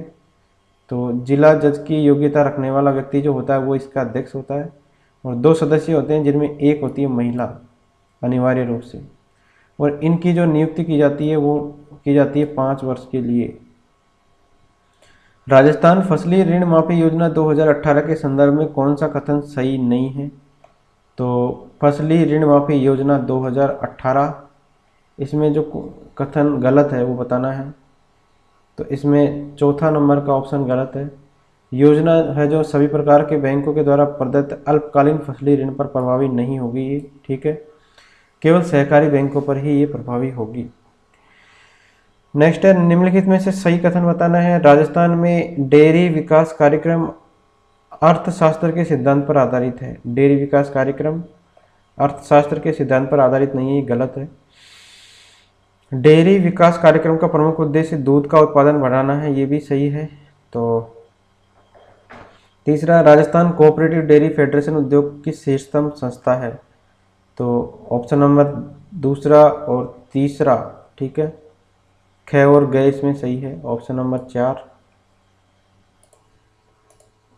वर्तमान में राजस्थान में डेयरी विकास कार्यक्रम सहकारिता के आधार पर गुजरात के जो आनंद सहकारी डेयरी संघ की पद्धति मतलब अमूल पद्धति पर क्रियान्वित किया जा रहा है। राजस्थान डेयरी विकास कार्यक्रम। अगला है राजस्थान राज्य सहकारी उपभोक्ता संघ मतलब कॉनफेड, फुल फॉर्म है किसकी? राजस्थान राज्य सहकारी उपभोक्ता संघ। तो इसका गठन कब किया गया था? तो इसका गठन किया गया था 27 मार्च 1967 को। राज्य में राजस्थान राज्य सहकारी उपभोक्ता संघ कॉनफेड आम उपभोक्ताओं को निर्माताओं से सीधी वस्तुएं खरीदता है, पूर्ण एवं आवश्यक उपभोक्ता सामग्री उचित मूल्य पर उपलब्ध कराने में प्रयासरत है। जिला स्तरीय सहकारी उपभोक्ता भंडारों की जयपुर स्थित शीर्ष संस्था है जो 27 मार्च 1967 को इसकी स्थापना की गई थी।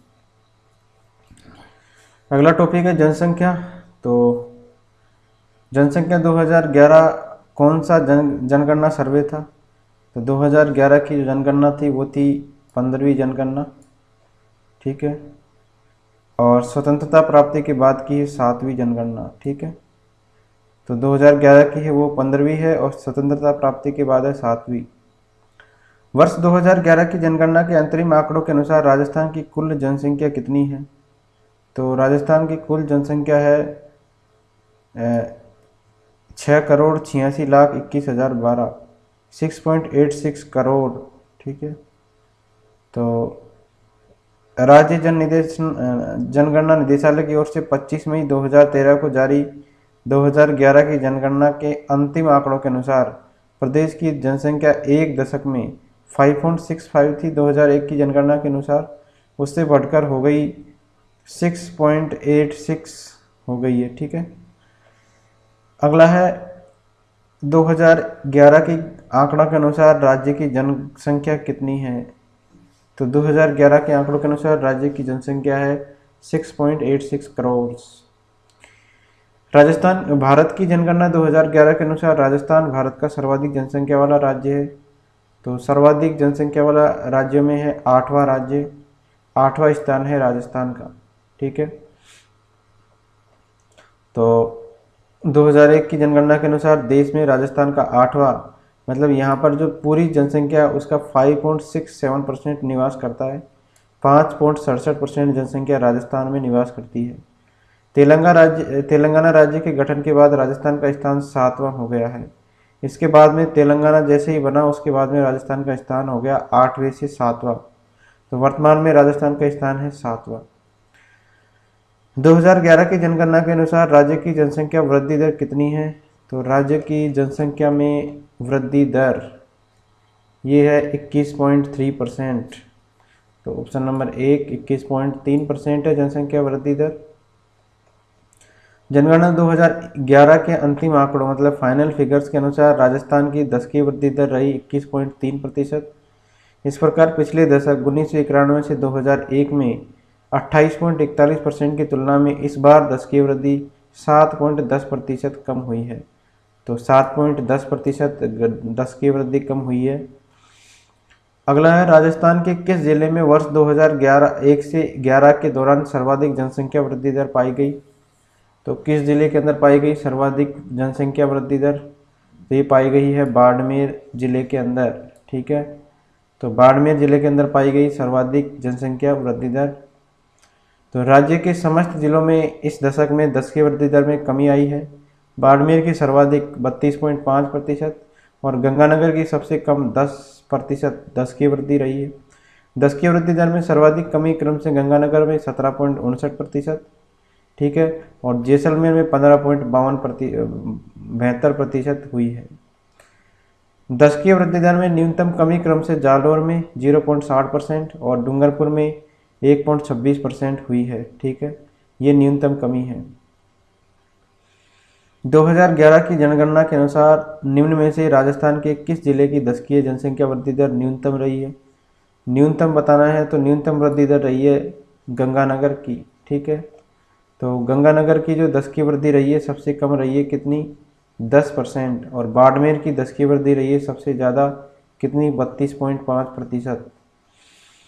2001 से 11 अवधि के दौरान गंगानगर जिले की जनसंख्या वृद्धि दर है कितनी? 10.0%। राजस्थान के कौन से जिले में उच्चतम और निम्नतम दशाब्दी जनसंख्या वृद्धि दर सन 2001 से 11 के मध्य अंकित की गई? तो उच्चतम तो की गई कहाँ पर? बाड़मेर में, और न्यूनतम की गई 10 की वृद्धि दर गंगानगर में।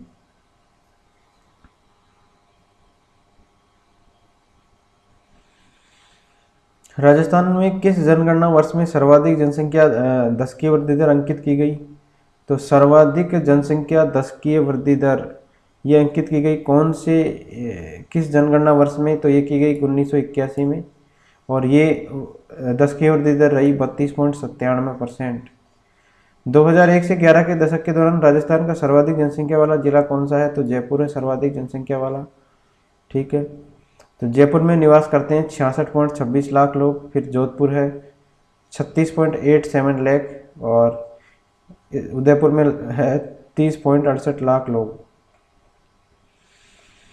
जनगणना 2011 के अनुसार राजस्थान के सर्वाधिक कुल जनसंख्या वाले जिलों को अवरोही क्रम में जमाना है। सर्वाधिक कुल जनसंख्या वाले जिले तो जयपुर है सबसे ज़्यादा, फिर जोधपुर है, फिर अलवर है, फिर नागौर में जनसंख्या है। जयपुर में जनसंख्या की बात करें तो 66.26 लाख है, 66 लाख के लगभग है, इसमें 36 लाख के लगभग है।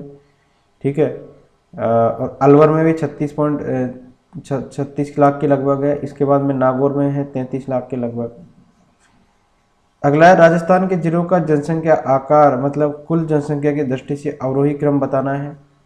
तो वही है सेम, तो अवरोही क्रम मतलब घटता हुआ क्रम। तो ये है जोधपुर, फिर अलवर, फिर नागौर और उदयपुर।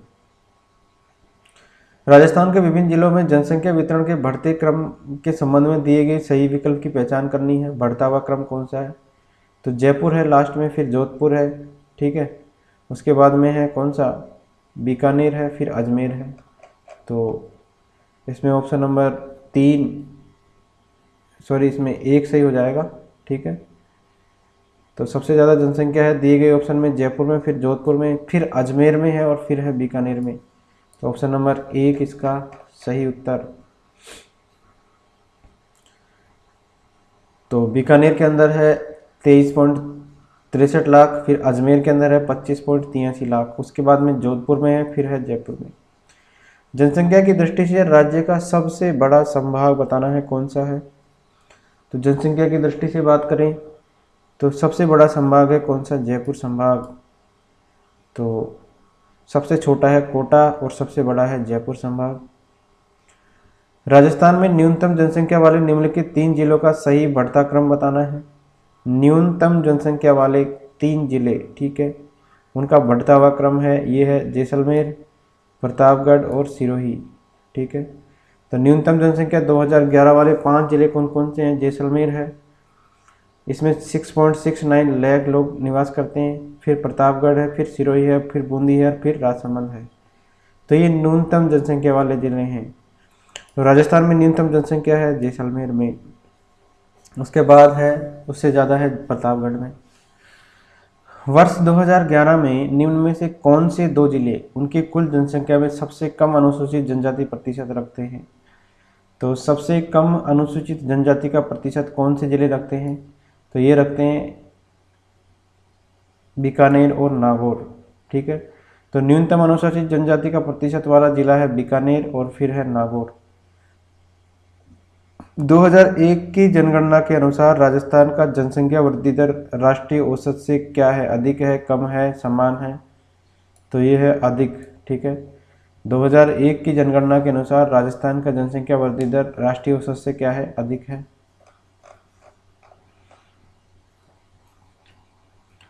तो भारत की 10 की वृद्धि दर कितनी है? 17.64 है। राजस्थान की 10 की वृद्धि दर 21.44 है, अर्थात राजस्थान की जनसंख्या वृद्धि दर राष्ट्रीय औसत से कितनी है? 3.8 अधिक है। तो राजस्थान की जनसंख्या वृद्धि किससे? राष्ट्रीय औसत से कितनी है? 3.8 अधिक है। जनगणना 2001 के अनुसार राजस्थान में कार्यशील जनसंख्या दर कितनी है? तो राजस्थान के अंदर कार्यशील जनसंख्या दर है कितनी? 42.1, तो दूसरा ऑप्शन। तो जनगणना 2011 के अनुसार राजस्थान में कार्यशील जनसंख्या की दर है 43.60 और भारत में कार्यशील जनसंख्या है 63.4%, ठीक है। तो राजस्थान में कार्यशील जनसंख्या कितनी है? 43.60 और भारत में कार्यशील जनसंख्या कितनी है? 63.4%। 2001 की 11 की जनगणना के अनुसार निम्न में से कौन से कथन राजस्थान में लिंगानुपात, मतलब 1000 पुरुषों पर महिलाओं की संख्या के बारे में सही है? तो कौन से कथन है लिंगानुपात के बारे में सही? तो इसके अंदर 1, 2 और 3 सही है। 2011 में राजस्थान में लिंगानुपात राष्ट्रीय औसत से कम था। 2011 में राजस्थान के सभी जिलों में लिंगानुपात 1000 से कम था, ये भी सही है। और 2011 में राजस्थान के सभी जिलों के ग्रामीण क्षेत्रों में लिंगानुपात 1000 से कम था, पाली जिले में था ज़्यादा सबसे। तो ऑप्शन नंबर, मतलब इसमें तीनों सही है, बाकी चौथा वाला गलत है इसमें। चौथा क्या कह रहा है? 2011 में राजस्थान के सभी जिलों के शहरी क्षेत्रों में लिंगानुपात 1000 से कम था, तो ये गलत है, ठीक है। तो जनगणना 2001 की, तो ऑप्शन नंबर 2 इसमें सही है। 2011 की अंतिम रिपोर्ट के अनुसार भारत का लिंगानुपात है 943, ठीक है, और राजस्थान का लिंगानुपात है 928। तो राजस्थान का लिंगानुपात भारत के लिंगानुपात से कम है। राज्य में कोई भी जिला ऐसा नहीं है जिसमें लिंगानुपात 1000 से ज़्यादा हो, जबकि जनगणना 2001, ठीक है, 2001 की बात करें, ऐसे 2 जिले थे, डूंगरपुर में 1022 था और राजसमंद 1000 थे। सर्वाधिक शहरी लिंगानुपात वाला जिला है टोंक, जिसमें लिंगानुपात है 985, और सर्वाधिक ग्रामीण लिंगानुपात वाला जिला है पाली, जिसमें लिंगानुपात है 1003। मार्च 2011 को जारी भारत की 15वीं जनगणना के अंतिम परिणामों के अनुसार राजस्थान में प्रति 1000 पुरुषों पर महिलाओं की संख्या कितनी है? तो ये 2011 के अनुसार कितनी है? 926 है, ठीक है। तो अनंतिम के अनुसार 926 है और अंतिम आंकड़ों के अनुसार है 928। नेक्स्ट है, राजस्थान की जनगणना 2011 के अनुसार निम्नलिखित में से गलत कथन की पहचान करनी है, कौन सा कथन गलत है? तो लिंगानुपात 1000 महिलाएं प्रति 1000 पुरुष, तो ये इसमें गलत है, ठीक है। कुल साक्षरता है लिंगानुपात 1000 नहीं है, लिंगानुपात है 928। जनसंख्या की वृद्धि दर रही 21.31, ये सही है। कुल साक्षरता रही ये रही 66.10%, ये भी सही है। और राज्य की सर्वाधिक जनसंख्या जो है जयपुर जिले में रही है, ये भी सही है। अगला है राजस्थान में सर्वाधिक लिंगानुपात किस जिले में है। सर्वाधिक लिंगानुपात कौन से जिले में है, तो ये है डूंगरपुर में, और डूंगरपुर में लिंगानुपात है 994। ठीक है, तो सबसे ज़्यादा लिंगानुपात वाले ज़िले हैं डूंगरपुर, फिर राजसमंद में है 990, फिर है पाली, फिर प्रतापगढ़ और फिर है बांसवाड़ा। तो इस तरीके से ये है सर्वाधिक लिंगानुपात वाले ज़िले। राज्य में सबसे कम लिंगानुपात वाला ज़िला बताना है कौन सा है, तो सबसे कम लिंगानुपात वाला ज़िला है धौलपुर। तो यहाँ पर लिंगानुपात है 846। इसके बाद में है जैसलमेर, इसके बाद में है करौली में, फिर भरतपुर में और फिर गंगानगर में। तो सबसे ज़्यादा लिंगानुपात तो है डूंगरपुर में और सबसे कम लिंगानुपात है धौलपुर में। निम्नलिखित युग्म जिलों में से कौन सा युग्म राजस्थान में सर्वाधिक लिंगानुपात एवं सबसे कम लिंगानुपात की दृष्टि से जनगणना 2011 के आधार के अनुसार सही है। तो सबसे ज़्यादा है डूंगरपुर और सबसे कम है कहाँ पर लिंगानुपात, धौलपुर के अंदर। जनगणना 2011 के अनुसार राजस्थान में 0 से 6 आयु वर्ग का अनुपात लिंगानुपात कितना है। 0 से 6 आयु वर्ग का लिंगानुपात बताना है, तो ये है 888। ठीक है, तो ये 888 और वैसे है 928। तो 2011 की अंतिम रिपोर्ट के अनुसार राजस्थान में 0 से 6 आयु वर्ग का अनुपात है 888 लिंगानुपात। जनगणना 2001 के अनुसार यह कितना था, 909 था, जो कि घट गया है, 988 आ गया है। अतः इसमें इस दशक में तीव्र कमी आई है। ठीक है, 21 की कमी आई है और यह अनुपात 1981 से लगातार गिर रहा है। 1981 में यह अनुपात था 954। जनगणना 2001 के अनुसार राजस्थान में 0 से 6 वर्ष समूह में कुल जनसंख्या का प्रतिशत और लिंगानुपात कितना है। तो राजस्थान में 0 से 6 वर्ष के समूह में कुल जनसंख्या का प्रतिशत और लिंगानुपात है, लिंगानुपात तो हमने अभी पढ़ा है 2001 के अनुसार पूछ रहा है, तो ये है 909 था। और 0 से 6 आयु समूह में कुल जनसंख्या का प्रतिशत कितना था, 88.8। तो जनगणना 2011 के अनुसार 0 से 6 आयु वर्ग का लिंगानुपात 888 और कुल जनसंख्या का परसेंट है 15.5। तो आपको केवल 2011 की जनसंख्या के अनुसार आंकड़े देखने हैं, 2001 के अनुसार आप याद मत रखिए, कन्फ्यूजन हो सकता है। तो हम 2001 वाले क्वेश्चन स्किप कर देंगे। राजस्थान की जनसंख्या 2011 के अनुसार निम्न में से कौन सा एक जिला 0 से 6 आयु वर्ग में सर्वाधिक लिंगानुपात रखता है। तो 0 से 6 आयु वर्ग में सर्वाधिक लिंगानुपात रखता है वह कौन सा जिला है, तो वो है बांसवाड़ा जिला।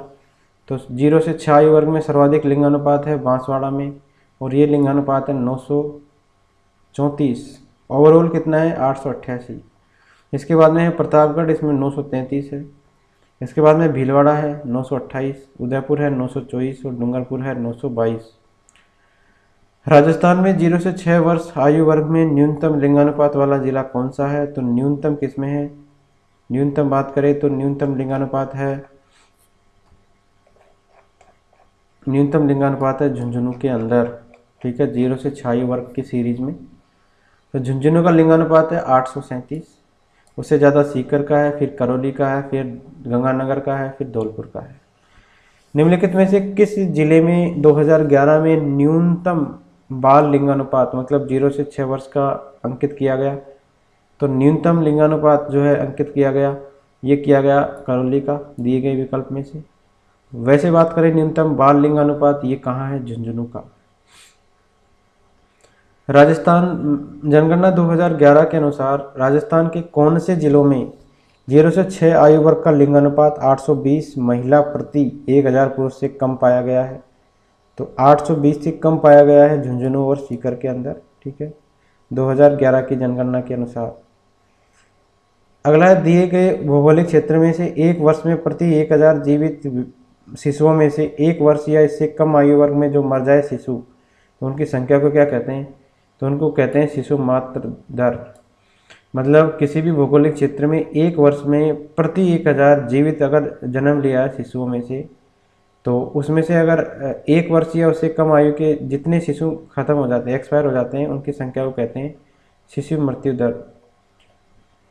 वर्ष 2011 में राजस्थान में ग्रामीण जनसंख्या का प्रतिशत कितना था? तो ये था ग्रामीण जनसंख्या का प्रतिशत 64.4, और 100 में से इसको घटा लीजिए 35.6, ये है क्या? शहरी जनसंख्या। तो ग्रामीण जनसंख्या कितनी है? 64.4%।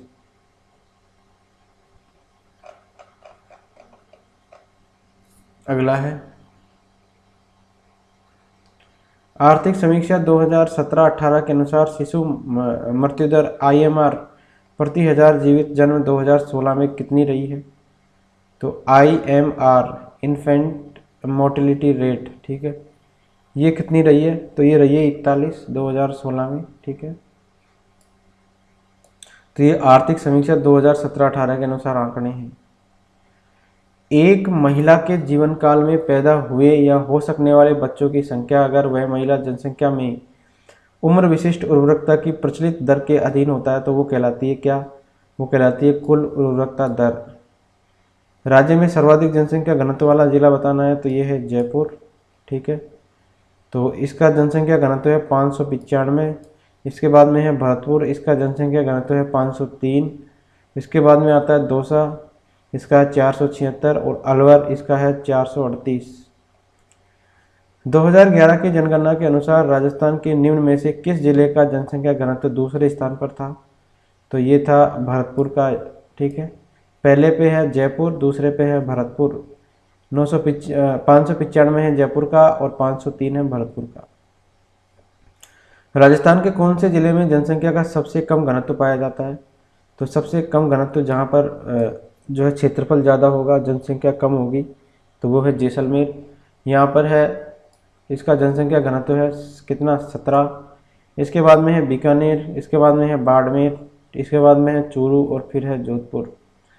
निम्न में से किसमें, कौन से जिले में जनसंख्या घनत्व सबसे कम पाया जाता है? तो कौन से जिले में है? पहले नंबर पे है जैसलमेर, दूसरे पे है बीकानेर।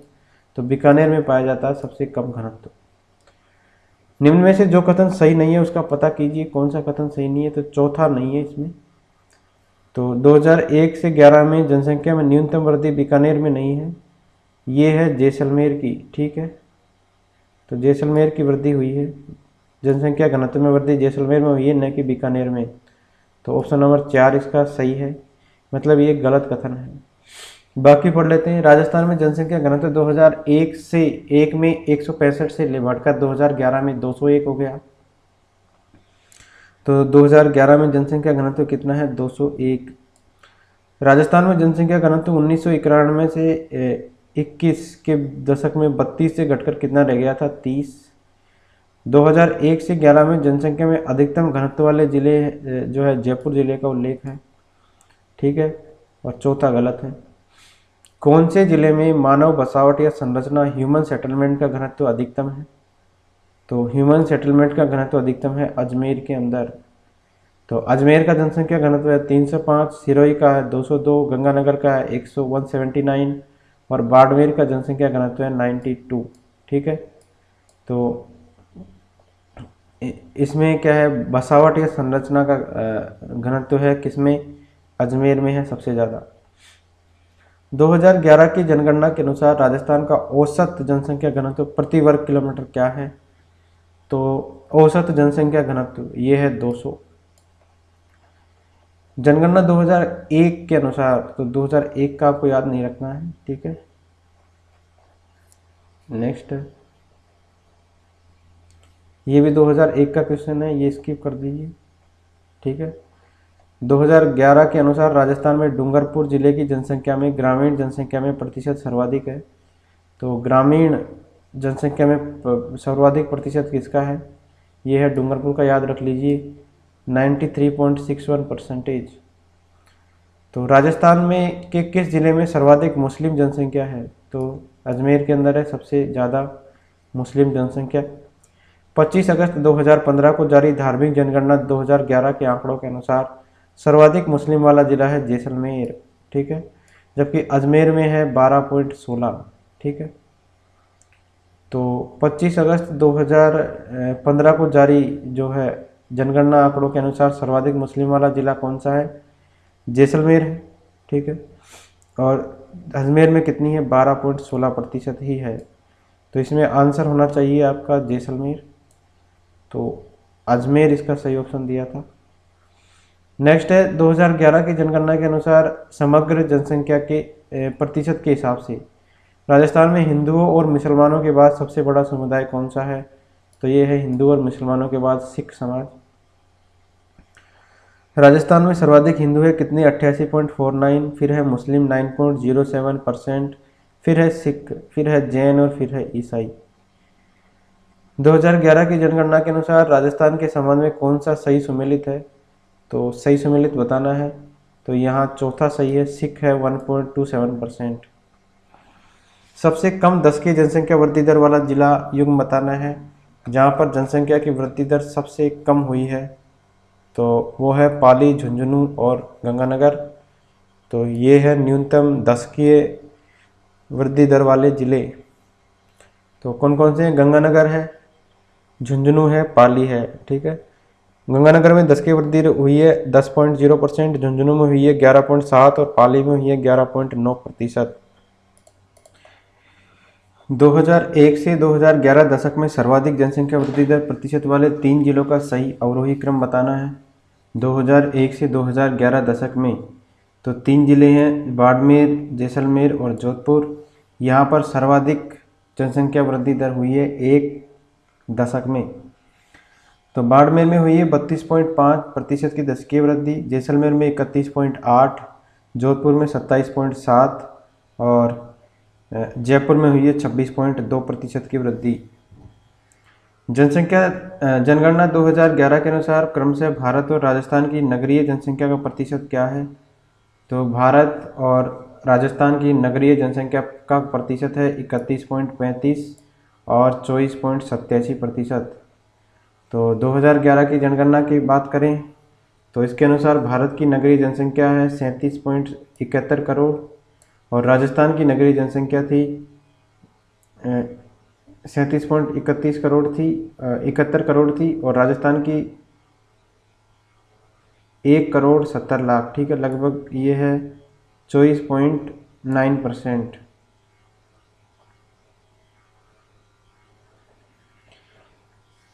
दो 2011 की जनगणना के अनुसार राजस्थान में नगरीय जनसंख्या का प्रतिशत कितना है? तो नगरीय जनसंख्या का प्रतिशत है 24.9%।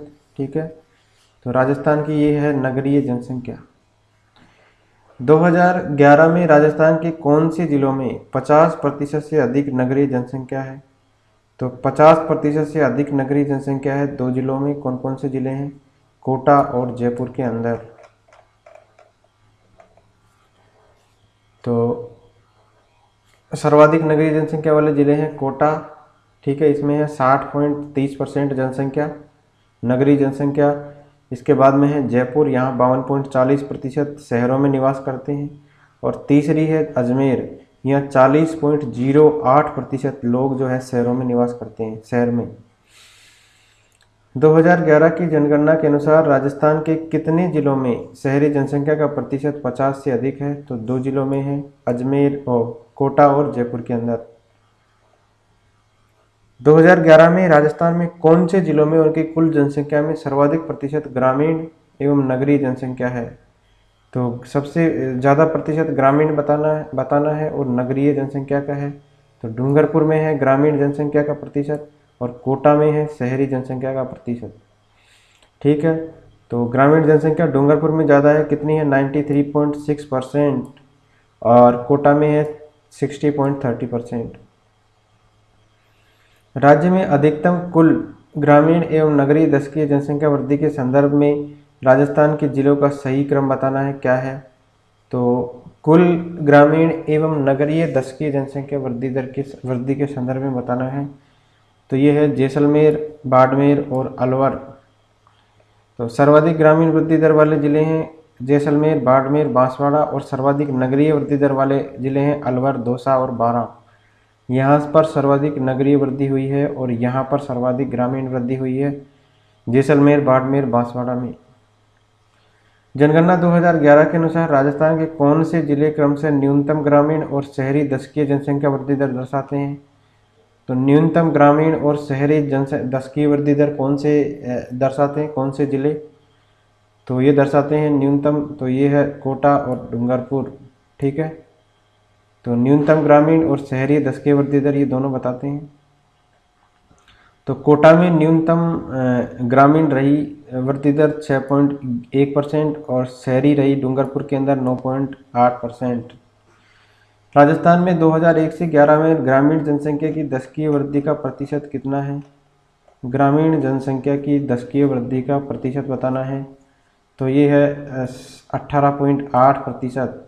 ठीक है, तो ग्रामीण जनसंख्या की दशकीय परिवर्तन का प्रतिशत है 19.0 और शहरी 18.8 नहीं है, इसमें 19.0 आंसर है इसका। तो ग्रामीण जनसंख्या का जो प्रतिशत है वो है 19.0%, तो और शहरी का है 29.0%। तो 19.0 तो है किसका? ग्रामीण का, और 29.0 किसका है? शहरी जनसंख्या का की दशकीय परिवर्तन। अगला है, राजस्थान में 2001 से 2011 में ग्रामीण एवं नगरीय जनसंख्या का दशकीय परिवर्तन कितना है? तो ग्रामीण का दशकीय परिवर्तन तो हमने पढ़ा था 9.0 और शहरी है 29.0। 2001 की तुलना में 2011 की जनगणना के अनुसार राजस्थान के नगरीय क्षेत्रों में लिंगानुपात प्रति 1000 पुरुषों पर कितनी महिलाओं से बढ़ा है? तो 2001 की तुलना में 11 में बढ़ा है कितना? 24। तो पहले था लिंगानुपात कितना था? 2001 में 930 था, जो बढ़ गया है 933। ठीक है, तो नगरीय लिंगानुपात का अंतर हो गया 24। 2001 में था कितना? 890 था और 2011 में है 914। और ग्रामीण लिंगानुपात का अंतर 2001 में अंतर 3 से बढ़ा है। 2001 में 930 था और 2011 में कितना हो गया? 933। भारत की 2011 की जनगणना के अनुसार राजस्थान के शहरी क्षेत्रों में लिंगानुपात कितना बढ़ा है? तो शहरी क्षेत्रों में लिंगानुपात बढ़ा है 914। ठीक है, 914 हो गया है, ये 24 से बढ़ा है और इससे पहले था 890 2001 में। 2011 की जनगणना के अनुसार राजस्थान में ग्रामीण क्षेत्र में लिंगानुपात कितना था? तो ये था 933। ठीक है, 2011 में। 2001 में था 930। 2011 की तुलना की जनगणना के अनुसार निम्न में से किस जिले में नगरीय जनसंख्या का प्रतिशत न्यूनतम है? तो नगरीय जनसंख्या सबसे कम कहाँ पर है? तो ये है दौसा के अंदर। तो नगरीय जनसंख्या के प्रतिशत का बात करें तो न्यूनतम है दौसा के अंदर 12.35% और जैसलमेर में है 13.29%। इस तरीके से बढ़ती हुई है। और न्यूनतम नगरीय जनसंख्या का प्रतिशत वाला जिले की बात करें तो ये है डूंगरपुर। ठीक है, नगरीय जनसंख्या का न्यूनतम प्रतिशत है दौसा के अंदर, और ग्रामीण जनसंख्या न्यूनतम नगरीय जनसंख्या का प्रतिशत वाला जो जिला है उसकी बात करें तो ये है डूंगरपुर। 2011 की जनगणना के अनुसार राजस्थान किस जिले की ग्रामीण लिंगानुपात 1000 से अधिक है? तो 1000 से अधिक लिंगानुपात वाला जिला कौन सा है? तो ये है पाली। पाली में 2011 की जनगणना के अनुसार 1003 है लिंगानुपात। ठीक है, तो ये ग्रामीण लिंगानुपात है। ठीक है, और सर्वाधिक शहरी लिंगानुपात की बात करें तो ये है टोंक के अंदर 985। 2011 की जनगणना के अनुसार राजस्थान के कौन से जिलों में ग्रामीण और नगरीय लिंगानुपात सर्वाधिक है? तो सर्वाधिक ग्रामीण लिंगानुपात तो पाली में है और सर्वाधिक शहरी नगरीय लिंगानुपात कहाँ है? टोंक में। तो एक में पाली होना चाहिए, दूसरे में ये टोंक होना चाहिए, तो ऑप्शन कोई सा भी मैच नहीं हो रहा है इसमें। जनगणना 2011 के अनुसार निम्न में से कौन से वाक्य सही बताने हैं? तो चारों इसमें सत्य है। राजस्थान की 24.9% जनसंख्या नगरीय क्षेत्रों में रहती है। राजस्थान के शहरी क्षेत्रों का लिंगानुपात 914 है। राजस्थान में अधिकतम बाल लिंगानुपात बांसवाड़ा जिले में पाया जाता है। और राजस्थान में सन 2001 से 2011 के बीच जनसंख्या घनत्व में 35 व्यक्ति पर वर्ग किलोमीटर की बढ़ोतरी हुई है। राजस्थान में वर्ष 1901 से 2011 के बीच में किस जनगणना वर्ष में न्यूनतम लिंगानुपात रहा? तो 1901 से 2011 के बीच में न्यूनतम लिंगानुपात किस सन में रहा? तो ये रहा 1921 में। तो 1901 के बाद में पहली बार 1000 पुरुषों पर 988 स्त्रियां हैं, जबकि 2001 के जनगणना में लिंगानुपात 921 था। 1921 में लिंगानुपात सबसे कम था 896। ठीक है। नेक्स्ट है राजस्थान में 2011 में राज्य के औसत लिंगानुपात से कम अनुपात रखने वाले कितने जिले हैं? ठीक है, औसत लिंगानुपात है 928, इससे कम लिंगानुपात रखने वाले जिलों की संख्या है 15। तो 15 जिलों में औसत लिंगानुपात 928 से कम है। ठीक है, जबकि 18 जिलों में क्या है, ज़्यादा है औसत से।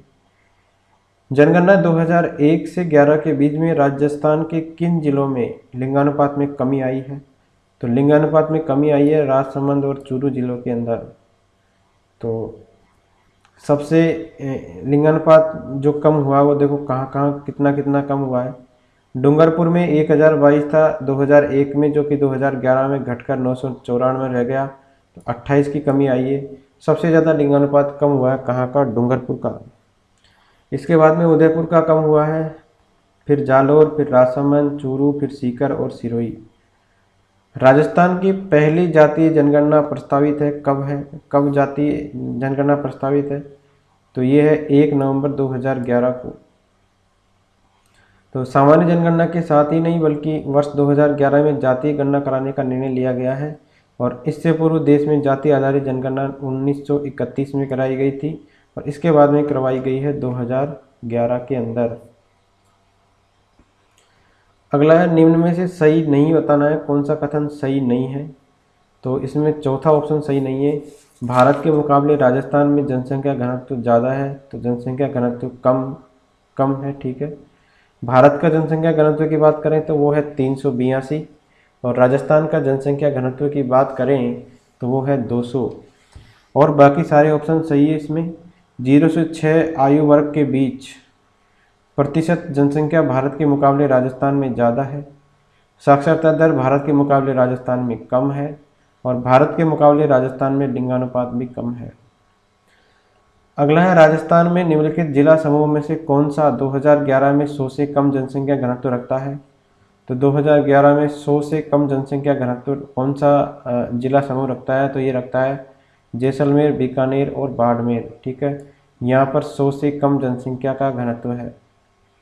तो न्यूनतम जनसंख्या घनत्व वाले 5 जिले देख लीजिए। जैसलमेर में है 17, बीकानेर में है 78, बाड़मेर में है 92, चूरू में है 147 और जोधपुर में है 161। तो न्यूनतम जनसंख्या घनत्व कहाँ का है? जैसलमेर का है, उसके बाद में बीकानेर का है, उसके बाद में बाड़मेर का है। राजस्थान के निम्नलिखित समूहों जिलों के समूह में से किसमें 2011 में जनसंख्या घनत्व न्यूनतम अंकित किया गया है? ठीक है, तो 2011 में जनसंख्या घनत्व न्यूनतम कहाँ अंकित किया गया है? तो जैसलमेर में, बीकानेर और बाड़मेर के अंदर। निम्न में से जनसंख्या के न्यूनतम घनत्व वाला जिला बताना है। तो बीकानेर है दिए गए ऑप्शन में, वैसे है जैसलमेर। तो सबसे कम है जैसलमेर में, उसमें उससे ज़्यादा जनसंख्या घनत्व है बीकानेर में और उससे ज़्यादा है बाड़मेर में। राजस्थान के निम्नलिखित जिलों में से किसका जनसंख्या घनत्व न्यूनतम है? तो दिए गए में से किसका है? तो चूरू का है न्यूनतम। राजस्थान जनसंख्या घनत्व 2011 के अनुसार अवरोही क्रम में जिलेवार सही क्रम बताना है। अवरोही क्रम मतलब घटते हुए क्रम में। तो ये है जयपुर में सबसे ज़्यादा, फिर भरतपुर में, फिर दौसा में, फिर अलवर में। ये जनसंख्या घनत्व का क्रम है। तो जयपुर की जनसंख्या घनत्व की बात करें तो 595 है। ओवरऑल राजस्थान का जनसंख्या घनत्व है 200, जिसमें जयपुर का है 595, दूसरे नंबर पे है दौसा 476, फिर है धौलपुर, फिर है जयपुर है पहले नंबर पे, फिर है भरतपुर, फिर है दौसा, फिर है अलवर और फिर है धौलपुर, बांसवाड़ा, कोटा और डूंगरपुर। 2011 की जनगणना के अनुसार निम्नलिखित जिलों के समूह में से सही जनसंख्या घनत्व वाला का अवरोही क्रम बताना है। ठीक है, सही जनसंख्या घनत्व का अवरोही क्रम। तो अवरोही मतलब घटता हुआ क्रम। ठीक है, तो सबसे ज़्यादा है भरतपुर में दिए गए में। वैसे सबसे ज़्यादा है जयपुर में, दूसरे नंबर पे भरतपुर, तीसरे पे है दौसा, चौथे पे है कोटा, फिर है उदयपुर। ठीक है, तो ये है इसका क्रम। सुमेलित करना है जनसंख्या घनत्व और जिला इधर दे रखा है। तो जोधपुर का है कितना, जोधपुर का है 161, कोटा का है 374, अजमेर का है 305 और भरतपुर का है सबसे ज़्यादा 503। अगला है राज्य के किस भाग में जनसंख्या घनत्व सर्वाधिक है। तो पूर्वी मैदानी भाग के अंदर है जनसंख्या घनत्व सर्वाधिक, और सबसे अधिक जनसंख्या घनत्व वाले ज़िले हैं इनमें राजस्थान का उत्तरी पूर्वी भाग आता है, और इसमें जैसे जयपुर है इसमें 595 है, भरतपुर में है 503, दौसा है 476 और अलवर है 438। ये ज़िले आते हैं, और ये कौन से एरियाज़ में आते हैं, पूर्वी मैदानी भाग के अंदर। अगला है भारत सरकार एवं राजस्थान के द्वारा 25 मई 2013 को प्रस्तुत जनगणना आंकड़ों के अनुसार राजस्थान में अनुसूचित जातियों एवं अनुसूचित जनजातियों की सम्मिलित जनसंख्या कितनी है। तो 25 मई 2013 के आंकड़ों के अनुसार तो ये है 31.3%। ठीक है, अनुसूचित जाति और अनुसूचित जनजातियों की ये है सम्मिलित जनसंख्या। तो राज्य में कुल जनसंख्या का 17.8% भाग जो है अनुसूचित जाति का है।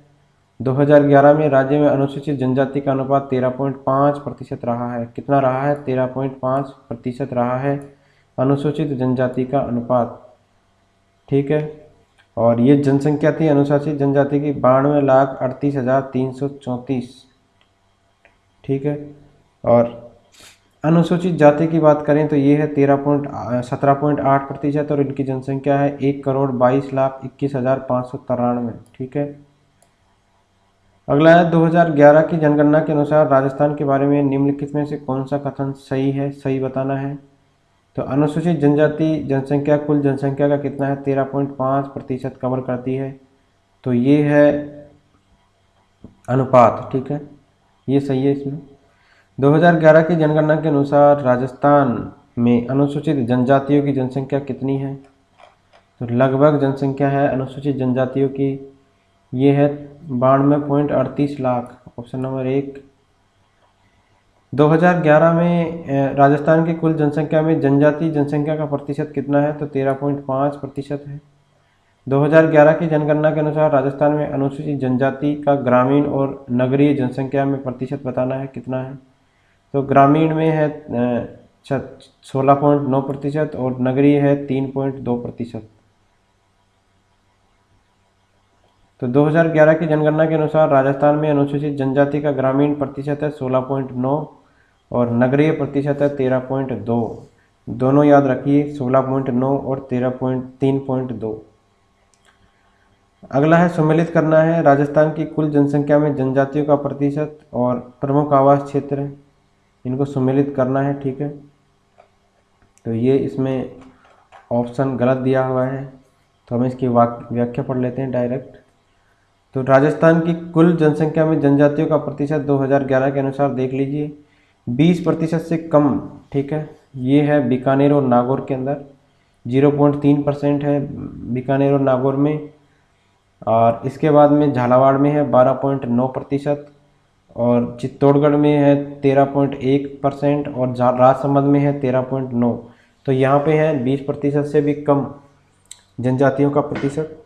20 से 25% जनसंख्या निवास करती है जनजातियों की बूंदी के अंदर 20.6, करौली के अंदर है 22.3 और बारा के अंदर है 22.6%। फिर 26 से 50% जनसंख्या निवास करती है दौसा के अंदर 26.5, सिरोही में है 28.2 और उदयपुर में है 49.7% जनजाति। इसके बाद में है 51 से 80% जनसंख्या निवास करती है बांसवाड़ा के अंदर 76.4, डूंगरपुर में करती है 70.8 और प्रतापगढ़ में करती है 63.4% जनजाति है। अनुसूचित जनजाति के प्रतिशत के अनुसार जिलों का सही अवरोही क्रम बताना है, घटता हुआ क्रम। तो सबसे अधिक जनसंख्या ये करती है कहाँ पर, बांसवाड़ा में निवास, और यहाँ पर प्रतिशत है 76.4। तो बांसवाड़ा हो जाएगा, फिर है डूंगरपुर, फिर है प्रतापगढ़ और फिर है उदयपुर। तो ऑप्शन नंबर 2। राजस्थान में अनुसूचित जनजाति जनसंख्या का द्वितीय स्थान पर सर्वाधिक प्रतिशत कहाँ है? तो पहला तो है बांसवाड़ा, दूसरा है डूंगरपुर। 2011 की जनगणना के अनुसार किन जिलों में अनुसूचित जनजाति का प्रतिशत उनकी कुल जनसंख्या में अधिकतम और न्यूनतम है? तो किन जिलों के अंदर है अनुसूचित जनजाति का प्रतिशत उनकी कुल जनसंख्या में अधिकतम और न्यूनतम? तो ये है बांसवाड़ा, बीकानेर और नागौर के अंदर। ठीक है, बांसवाड़ा, बीकानेर और नागौर के अंदर है। अगला है जनगणना 2011 के अनुसार निम्न में से राजस्थान के कौन से जिले में अधिकतम जनजाति जनसंख्या है? तो जनजाति की जनसंख्या सबसे ज़्यादा कहाँ पर है? तो उदयपुर में है, दिए गए ऑप्शन में। वैसे देखा जाए तो सबसे ज़्यादा है डूंगरपुर में, फिर है बांसवाड़ा में, फिर है डूंगरपुर में। तो 2011 की जनगणना के अनुसार जनजाति की जनसंख्या है उदयपुर में है 15,25,289, जयपुर में है 5,27,966 और बीकानेर में है 7,789। ये है जनजाति की जनसंख्या। अगला है जनजाति वर्ग की आबादी के अनुसार राजस्थान का भारत में कौन सा स्थान है? मतलब जनजाति वर्ग की आबादी के अनुसार राजस्थान का भारत में स्थान है चौथे नंबर का। ठीक है, सबसे अधिक जनजाति पाई जाती है मध्य प्रदेश में, फिर है महाराष्ट्र में, फिर है उड़ीसा में और चौथे नंबर पे आते हैं हम। ठीक है, लेकिन ग्राम विकास अधिकारी की परीक्षा में उत्तर कुंजी में विकल्प 4 को इन्होंने सही माना है। ठीक है, राजस्थान के कौन से जिलों में सर्वाधिक अनुसूचित जाति और अनुसूचित जनजाति जनसंख्या पाई जाती है? अनुसूचित जाति और अनुसूचित जनजाति की जनसंख्या कहाँ पर सर्वाधिक पाई जाती है? तो ये पाई जाती है जयपुर और उदयपुर के अंदर। ठीक है, जयपुर में पाई जाती है अनुसूचित जाति की जनसंख्या और उदयपुर में पाई जाती है अनुसूचित जनजाति की। राजस्थान के किस जिले में सर्वाधिक अनुसूचित जाति की जनसंख्या है? तो अनुसूचित जाति की जनसंख्या है श्रीगंगानगर के अंदर सबसे ज़्यादा। ठीक है, तो सर्वाधिक अनुसूचित जाति की जनसंख्या वैसे है जयपुर जिले में और अनुसूचित जाति का सर्वाधिक प्रतिशत है गंगानगर में। ठीक है, हनुमानगढ़ में, करौली में और चूरू के अंदर है अनुसूचित जाति की सबसे ज़्यादा जनसंख्या। अनुसूचित जाति की जनसंख्या के प्रतिशत के अनुसार राजस्थान के जिलों का अवरोही क्रम बताना है। तो सबसे ज़्यादा गंगानगर में है, फिर हनुमानगढ़ में है, फिर करौली में है और फिर है चूरू के अंदर। नेक्स्ट टॉपिक हमारा आता है महत्वपूर्ण शिक्षा और साक्षरता। राजस्थान में वर्ष 2011 की जनगणना के अनुसार साक्षरता दर कितनी है? तो 2011 के अनुसार साक्षरता दर बतानी है। तो ये है 66.11% 2011 की जनगणना के अनुसार। तो राजस्थान की कुल साक्षरता दर में 1951 की तुलना में 2011 में मतलब 60 साल में 8 गुना से अधिक वृद्धि हुई है और ये वृद्धि कितनी हो गई? 66.11%। हाँ, मतलब साक्षरता रेट वर्तमान में है 66.11 2011 की जनगणना के अनुसार। 1951 में कुल साक्षरता दर 8.50%, पुरुष साक्षरता दर थी 13.88% और स्त्री साक्षरता दर थी 2.66%। 2001 से 11 के दशक में पिछले दशक की तुलना में स्त्री साक्षरता व पुरुष साक्षरता दर में अंतर कम हुआ है। राजस्थान में 2001 में साक्षरता का प्रतिशत कितना है? तो 2001 में राजस्थान में साक्षरता का प्रतिशत बताना है। तो ये है 60.41%। तो ऑप्शन नंबर 3। तो राजस्थान जनगणना 2011 के अनुसार साक्षरता दर कितनी है? 66.1%। अगला है 2011 की जनगणना के अनुसार राजस्थान में ग्रामीण और शहरी आबादी की साक्षरता दर कितनी है?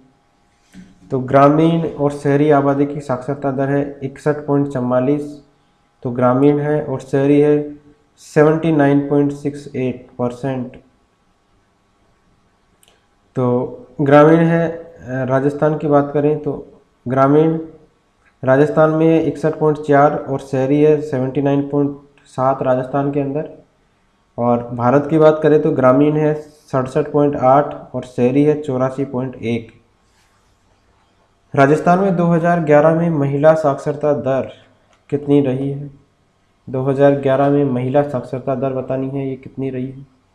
तो महिला साक्षरता दर रही है 52.1%। ठीक है, तो महिला साक्षरता दर कितनी रही है? 52.66, इसमें ऑप्शन दे रखा है, 52.1% रही है। 2001 की जनगणना के अनुसार राजस्थान की महिला वर्ग में साक्षरता का प्रतिशत कितना है? महिला वर्ग में साक्षरता का प्रतिशत 2001 की जनगणना की बात हुई है ये, तो तब था 44.34%, अब हो गया है 52.1%। अगला है, राजस्थान का महिला साक्षरता की दृष्टि से भारत में कौन सा स्थान है? तो भारत में है 28वां स्थान महिला साक्षरता की दृष्टि से।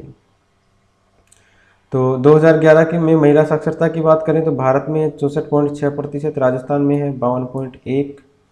ठीक है, बिहार 51.1% के बाद राजस्थान का देश में नीचे से दूसरा स्थान है। इसका मतलब है कि राजस्थान में महिला साक्षरता दर अभी भी कम है। निम्न में से किस राज्य में स्त्री साक्षरता की दर देश में सबसे कम है? तो देश में बिहार में सबसे कम है, इसके बाद में हमारे राजस्थान का नंबर आता है। वर्ष 2011 में राजस्थान में सर्वोच्च महिला साक्षरता किस जिले में अंकित की गई है? तो सर्वोच्च महिला साक्षरता किस जिले में अंकित की गई है? तो ये की गई है कोटा जिले के अंदर। ठीक है, तो सर्वाधिक महिला साक्षरता वाले जिले हैं कोटा, इसके बाद में है जयपुर, फिर झुंझुनू, इसके बाद में है गंगानगर। तो सर्वाधिक साक्षरता वाला जिला है कोटा का, कितना परसेंट? 65.9%। जनगणना 2011 के अनुसार राजस्थान के किस जिले में महिला साक्षरता दर न्यूनतम बतानी है? जहाँ पर सबसे कम साक्षरता दर रही है महिलाओं की, तो ये रही है जालोर के अंदर। ठीक है, तो न्यूनतम साक्षरता वाले जिले हैं 5। देखिए जालोर है, इसमें 38.5, सिरोही में 39.7, जैसलमेर में 39.7, और बाड़मेर में 40.6, और प्रतापगढ़ की है 42.4। 2011 की जनगणना के अनुसार निम्न में से कौन से जिलों के समूह में सबसे कम महिला साक्षरता अंकित है? तो सबसे कम है जालोर में, सिरोही में और जैसलमेर में महिला साक्षरता। ठीक है, कहाँ का है? जालोर, सिरोही और जैसलमेर में। 2011 के अनुसार किन जिलों के समूह में सबसे कम महिला साक्षरता दर अंकित किया गया? तो ये दोबारा क्वेश्चन रिपीट है, तो ये है कहाँ कहाँ? जालोर, सिरोही और जैसलमेर के अंदर। नेक्स्ट है, 2011 की जनगणना के अनुसार के आधार पर राजस्थान के संबंध में कौन सा कथन सही नहीं है बताना है? तो सही नहीं है, सर्वाधिक महिला साक्षरता जयपुर में नहीं है, कोटा में है, ऑप्शन नंबर 1। 2011 की जनगणना के अनुसार राजस्थान में सर्वाधिक शहरी साक्षरता दर किसकी थी? तो ये थी उदयपुर की। शहरी साक्षरता दर की बात हो रही है, तो ये थी उदयपुर की। तो सर्वाधिक शहरी साक्षरता दर उदयपुर की रही, कितनी रही है? 87.5%। सर्वाधिक ग्रामीण साक्षरता दर रही झुंझुनू की 73.4%। तो सर्वाधिक शहरी साक्षरता दर किसकी रही है? उदयपुर की, और सर्वाधिक ग्रामीण साक्षरता दर रही है झुंझुनू की। 2011 की जनगणना के अनुसार राजस्थान राज्य में पुरुष साक्षरता दर कितने प्रतिशत थी, जबकि महिला साक्षरता दर कितनी थी? 52.12। तो पुरुष साक्षरता दर थी 79.19% राजस्थान की, और महिलाओं की थी 52.1। राज्य में पुरुष साक्षरता सर्वाधिक संख्या में जिस जिले में है वह कौन सा है? पुरुष साक्षरता सर्वाधिक है झुंझुनू के अंदर। सर्वाधिक पुरुष साक्षरता वाले 5 जिले हैं, पहला है कोटा, फिर झुंझुनू है, फिर है कोटा, फिर जयपुर, फिर सीकर और फिर है भरतपुर। 2011 की जनगणना के अनुसार राजस्थान के किन जिलों में न्यूनतम पुरुष साक्षरता दर रही है? तो न्यूनतम पुरुष साक्षरता दर रही है प्रतापगढ़ और बांसवाड़ा के अंदर। ठीक है, तो न्यूनतम पुरुष साक्षरता दर कहाँ रही है? प्रतापगढ़ और बांसवाड़ा में। तो न्यूनतम पुरुष साक्षरता की बात करें तो सबसे कम है प्रतापगढ़, फिर बांसवाड़ा, फिर सिरोही, फिर जालोर और फिर बाड़मेर। इनमें जो है न्यूनतम पुरुष साक्षरता वाले जिले हैं ये, सबसे कम है प्रतापगढ़ और बांसवाड़ा। जनगणना 2011 के अनुसार राजस्थान के निम्नलिखित जिलों में से साक्षरता दर सर्वाधिक पाई गई है। जिलों को ज़्यादा से ज़्यादा साक्षरता दर के सही क्रम में चिन्हित करना है। तो ये है कोटा, जयपुर, झुंझुनू, सीकर और अलवर। तो ज़्यादा से कम की साक्षरता रेट यहाँ पर बताई गई है। सबसे ज़्यादा है कोटा में, फिर है जयपुर में, फिर है झुंझुनू में, उसके बाद में सीकर में है और उसके बाद में है अलवर में। नेक्स्ट है, तो सर्वाधिक साक्षरता 2011 वाले 5 जिले हैं। कोटा में है सबसे ज़्यादा साक्षरता, कितनी है 76.3। फिर है जयपुर में 75.5, फिर है झुंझुनू के अंदर 74.1, फिर है सीकर में, फिर है अलवर में। राजस्थान की जनगणना के अनुसार सर्वाधिक साक्षर जनसंख्या कौन से जिलों में पाई गई है? तो कोटा में है, जयपुर में है और एक है झुंझुनू के अंदर। तो जयपुर, कोटा और झुंझुनू। 2011 की जनगणना के अनुसार निम्न में से सर्वाधिक साक्षरता वाला जिला कौन सा है? तो नीचे दिए गए में से अलवर है, तो चौथा। राजस्थान में न्यूनतम साक्षरता दर किस जिले में है? न्यूनतम साक्षरता दर कौन से जिले में है? तो ये है जालोर जिले के अंदर। तो 5 जिले हैं ये, जालोर, सिरोही, प्रतापगढ़, बांसवाड़ा और बाड़मेर। यहाँ पर है न्यूनतम साक्षरता दर। 2001 की जनगणना के अनुसार राजस्थान के किस जिले की साक्षरता न्यूनतम है? 2001 की बात हो रही है, तो उसके अनुसार बांसवाड़ा की थी। 2011 की जनगणना के अनुसार राजस्थान में ग्रामीण महिला साक्षरता दर क्या है? तो ग्रामीण महिला मतलब महिला भी है और ग्रामीण भी है, तो ये है 45.8%, ठीक है। और शहरी है 70.7%। नेक्स्ट है, राजस्थान में कितने केंद्रीय विश्वविद्यालय कार्यरत हैं? केवी केंद्रीय विश्वविद्यालय ये कितने कार्यरत है? तो ये है एक विश्वविद्यालय कार्यरत है, केंद्रीय विश्वविद्यालय।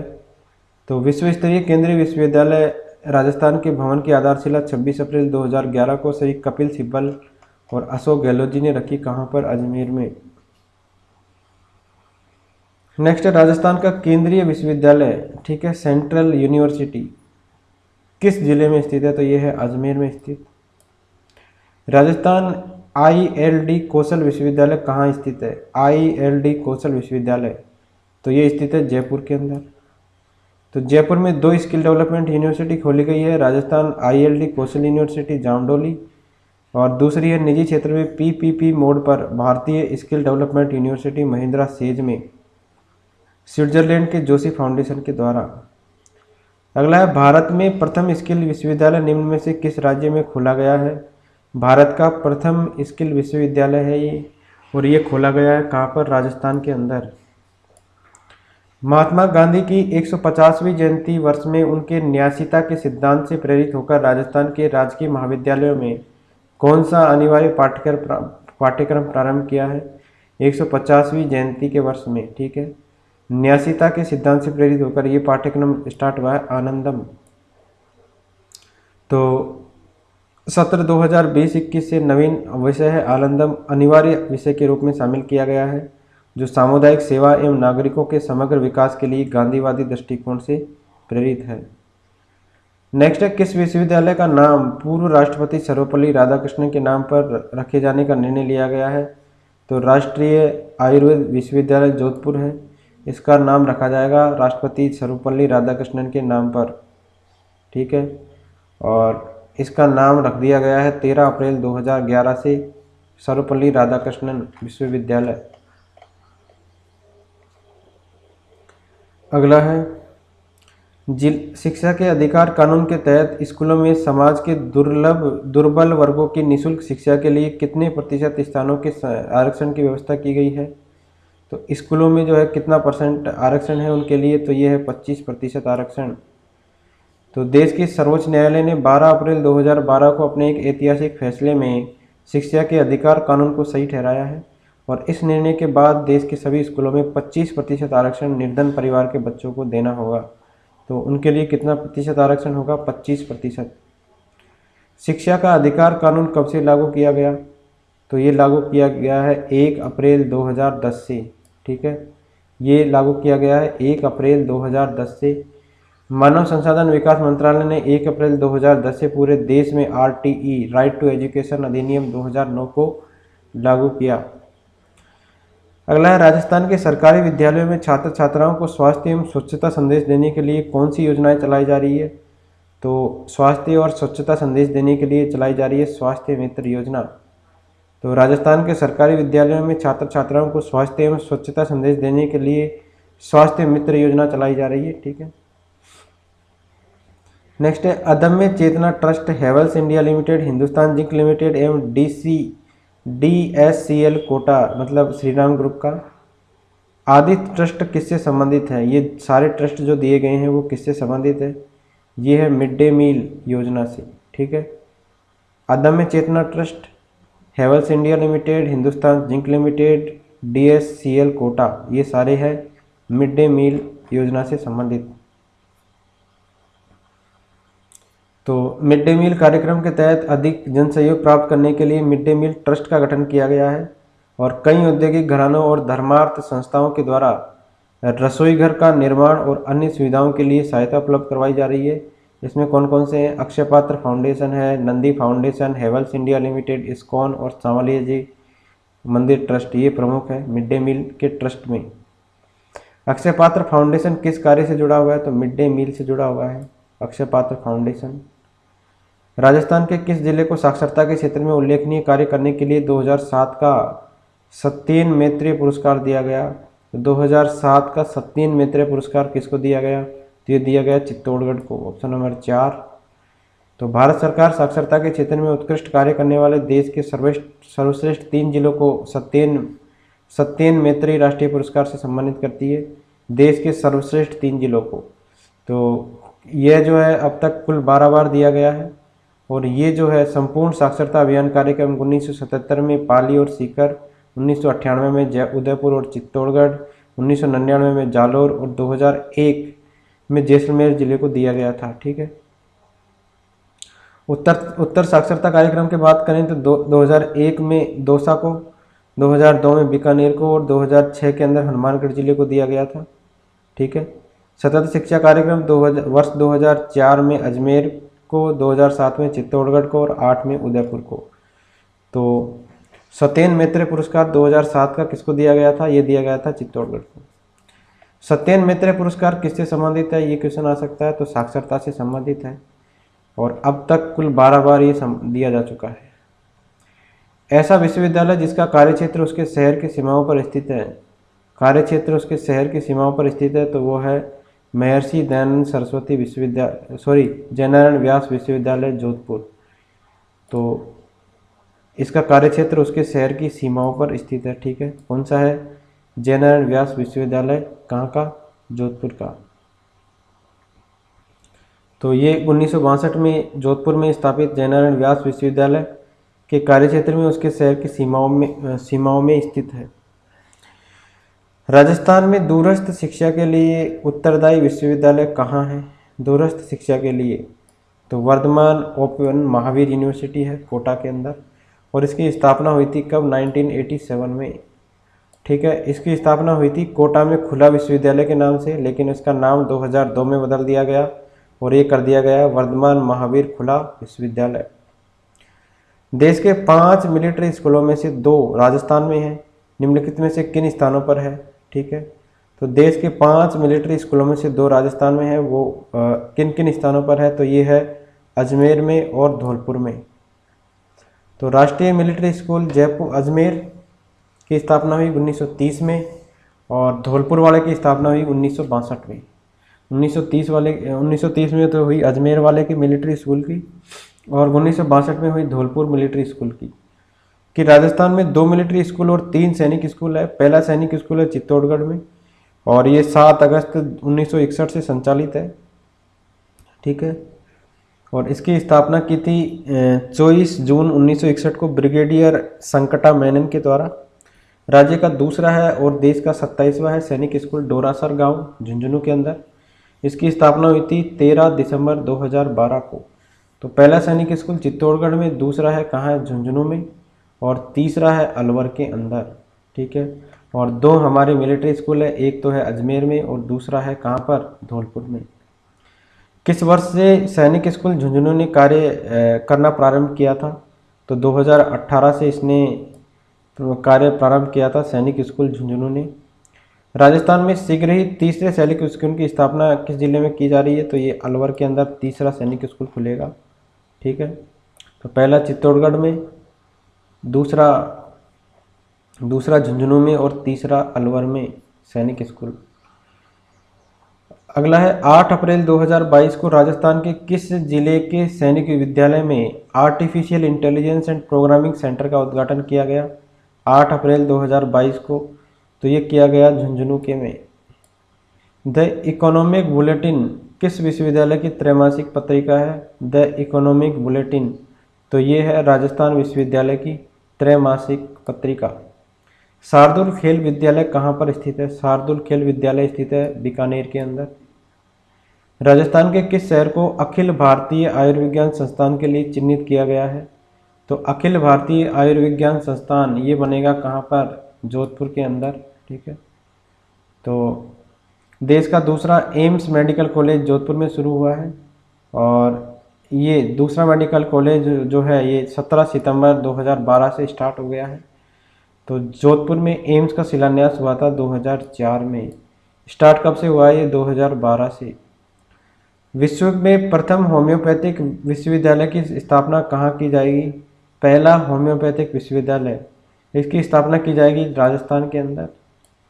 तो देश की पहली होम्योपैथिक यूनिवर्सिटी जयपुर में स्थापित होगी और इसकी स्थापना राजस्थान प्राइवेट यूनिवर्सिटी एक्ट 2005 के तहत doctor Madan Pratap Huteta homeopathic medical college अस्पताल और रिसर्च सेंटर सोसाइटी द्वारा की जाएगी।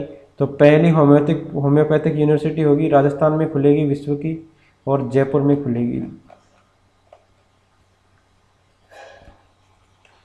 नेक्स्ट है लोक जुम्बिश कार्यक्रम में किस विदेशी राष्ट्र का सहयोग है? लोक जुम्बिश कार्यक्रम इसके अंदर है स्वीडन का सहयोग। तो ये है स्वीडन। लोक जुम्बिश जन आंदोलन परियोजना जून 1992 में स्वीडन की अंतर्राष्ट्रीय विकास एजेंसी सीडा के सहयोग से सभी के लिए शिक्षा प्राप्त करने के उद्देश्य से प्रारंभ की गई और परमाणु परीक्षणों के कारण सीडा का सहयोग बंद हो जाने के कारण कुछ समय से ब्रिटेन के अंतर्राष्ट्रीय विकास विभाग एवं भारत सरकार के वित्तीय सहयोग से चलाया गया।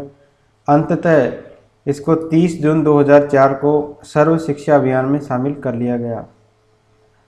अगला है राजस्थान माध्यमिक शिक्षा बोर्ड की स्थापना हुई 1957 में, किस शहर में हुई? तो ये हुई थी जयपुर के अंदर। ठीक है, राजस्थान माध्यमिक शिक्षा बोर्ड की स्थापना कहाँ हुई थी? 1957 में जयपुर के अंदर हुई थी, लेकिन 1961 में इसको अजमेर के अंदर स्थानांतरित कर दिया गया पी सत्यनारायण राव समिति की सिफारिश पर। ठीक है, नेक्स्ट है आयुर्वेद विश्वविद्यालय कहाँ पर स्थित है? तो आयुर्वेद विश्वविद्यालय स्थित है जोधपुर के अंदर। तो डॉक्टर सर्वपल्ली राधाकृष्णन राजस्थान आयुर्वेद विश्वविद्यालय जोधपुर और 24 जुलाई 2002 में करवाड़ जोधपुर में ये स्थापित हुआ। देश का दूसरा आयुर्वेद विश्वविद्यालय है। प्रथम आयुर्वेद विश्वविद्यालय कौन सा है? जामनगर गुजरात का। राजस्थान में शारीरिक शिक्षा एवं खेल विश्वविद्यालय कहाँ स्थापित किया जाएगा? शारीरिक शिक्षा एवं खेल विश्वविद्यालय तो झुंझुनू के अंदर स्थापित किया जाएगा और इसकी स्थापना की गई है जून 2013 के अंदर झुंझुनू में। अगला है पंडित दीनदयाल उपाध्याय विश्वविद्यालय कहाँ अवस्थित है? तो सीकर के अंदर स्थित है पंडित दीनदयाल उपाध्याय विश्वविद्यालय। ठीक है, इसकी स्थापना हुई थी 24 अगस्त 2002 में, शेखावाटी विश्वविद्यालय के नाम से हुई थी और 4 जुलाई 2014 को इसका नाम परिवर्तित करके पंडित दीनदयाल उपाध्याय विश्वविद्यालय रख दिया गया। ये कहाँ स्थित है? सीकर के अंदर स्थित है। जवाहर नवोदय विद्यालय जोजावर किस जिले में स्थित है? जवाहर नवोदय विद्यालय जोजावर ये है पाली के अंदर। तो नवोदय विद्यालय की बात करें तो कोठारी आयोग की अनुशंसा के अनुसार राष्ट्रीय शिक्षा नीति 1986 के तहत देश के प्रत्येक जिले में एक मॉडल स्कूल जिसको बोलते हैं जवाहर नवोदय विद्यालय स्थापित करने की योजना तैयार की गई। नवोदय विद्यालय पूरी तरीके से आवासीय सह शैक्षणिक संस्थाएं हैं जहां उच्चतर माध्यमिक स्तर तक की शिक्षा दी जाती है। Manikyalal Verma government textile and engineering college Rajasthan के किस शहर में है जिसको बोलते हैं MLV टेक्सटाइल? तो ये है भीलवाड़ा के अंदर। राजस्थान के किन दो जिलों में IASE स्थित है? तो IA स्थित है अजमेर और बीकानेर के अंदर। तो 2 IASE है राजस्थान राजकीय उच्च अध्ययन शिक्षण संस्थान बीकानेर और राजकीय उच्च अध्ययन शिक्षण संस्थान अजमेर में। निम्नलिखित में से किस समिति की अनुशंसा के आधार पर एमएसईआरटी उदयपुर की स्थापना की गई है? तो कौन सी समिति की अनुशंसा पर की गई है? तो ये की गई है मेहरोत्रा की सिफारिश पर। ठीक है, तो ये है मेहरोत्रा समिति। राजस्थान राज्य शैक्षिक अनुसंधान एवं प्रशिक्षण संस्थान SIERT, ये कहाँ है? उदयपुर में। 11 नवंबर 1978 को ये है मेहरोत्रा समिति की सिफारिश पर स्थापित की गई, जो शिक्षा के क्षेत्र में दिन प्रतिदिन ख्याति प्राप्त करती जा रही है। जिस प्रकार राष्ट्रीय स्तर पर शैक्षिक अनुसंधान एवं NCERT है, वैसे ही राज्य स्तर पर है ये SCERT। समग्र शिक्षा अभियान के लक्ष्य क्या क्या है? तो इसका लक्ष्य है स्कूल शिक्षा में सामाजिक और लैंगिक अंतराल को पाटना, शिक्षा में व्यावसायिकता को बढ़ावा देना, शिक्षा में गुणवत्ता प्रावधान करना। तो ये सभी आंसर सही है इसके। तो 1 जुलाई 2018 से समग्र शिक्षा अभियान प्रारंभ किया गया है। कब से? 1 जुलाई 2018 से। प्रधानमंत्री नरेंद्र मोदी की अध्यक्षता में आर्थिक मामलों की मंत्रिमंडल समिति ने सबको अच्छी शिक्षा हेतु 1 अप्रैल 2018 से 31 मार्च 2020 के लिए नई एकीकृत शिक्षा योजना बनाने के स्कूली शिक्षा और साक्षरता विभाग के प्रस्ताव को मंजूरी दे दी है। सर्व शिक्षा अभियान SSA जिसको कहते हैं सर्व शिक्षा अभियान, राष्ट्रीय माध्यमिक शिक्षा अभियान रमसा जिसको कहते हैं, और शिक्षक शिक्षा का एकीकरण करके समग्र शिक्षा अभियान समसा चलाया जा रहा है। राजस्थान स्कूल शिक्षा परिषद समसा योजना के क्रियान्वयन और मॉनिटरिंग के लिए जिम्मेदार होगी। कौन सी? राजस्थान स्कूल शिक्षा परिषद।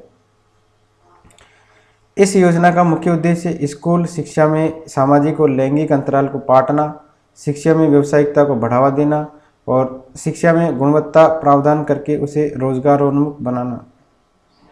अगला है राज्य बजट भाषण 2021-22 में डीम्ड विश्वविद्यालय के रूप में Rajasthan institute of advanced learning की स्थापना कहाँ रहने की घोषणा की गई है?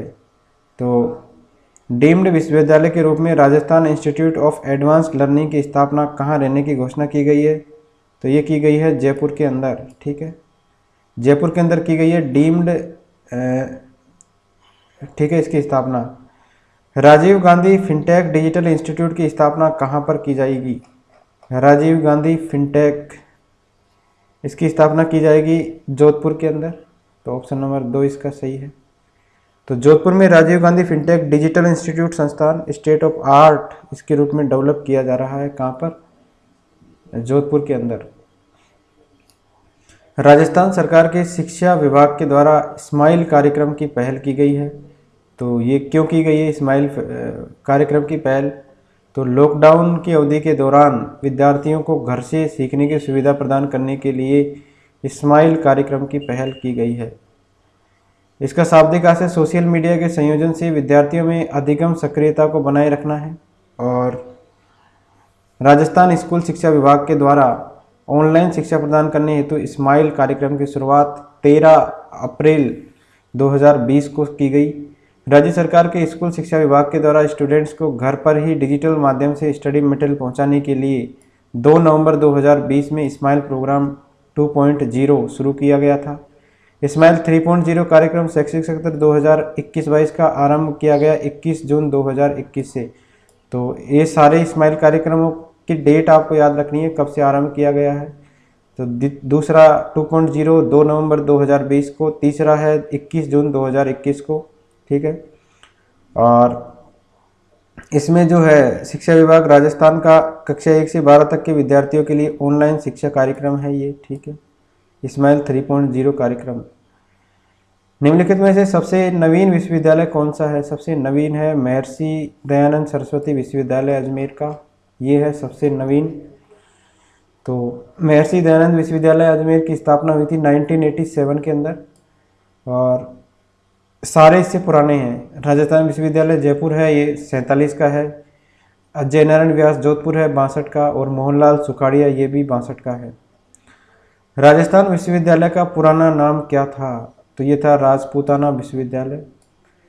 राजस्थान के मुख्यमंत्री के द्वारा महाविद्यालयों में गुणात्मक विकास और सांस्कृतिक उत्कृष्टता सुनिश्चित करने के लिए विधानसभा में फरवरी 2019 में घोषित योजना रेस, ठीक है, रेस है, रेस का फुल फॉर्म बताना है।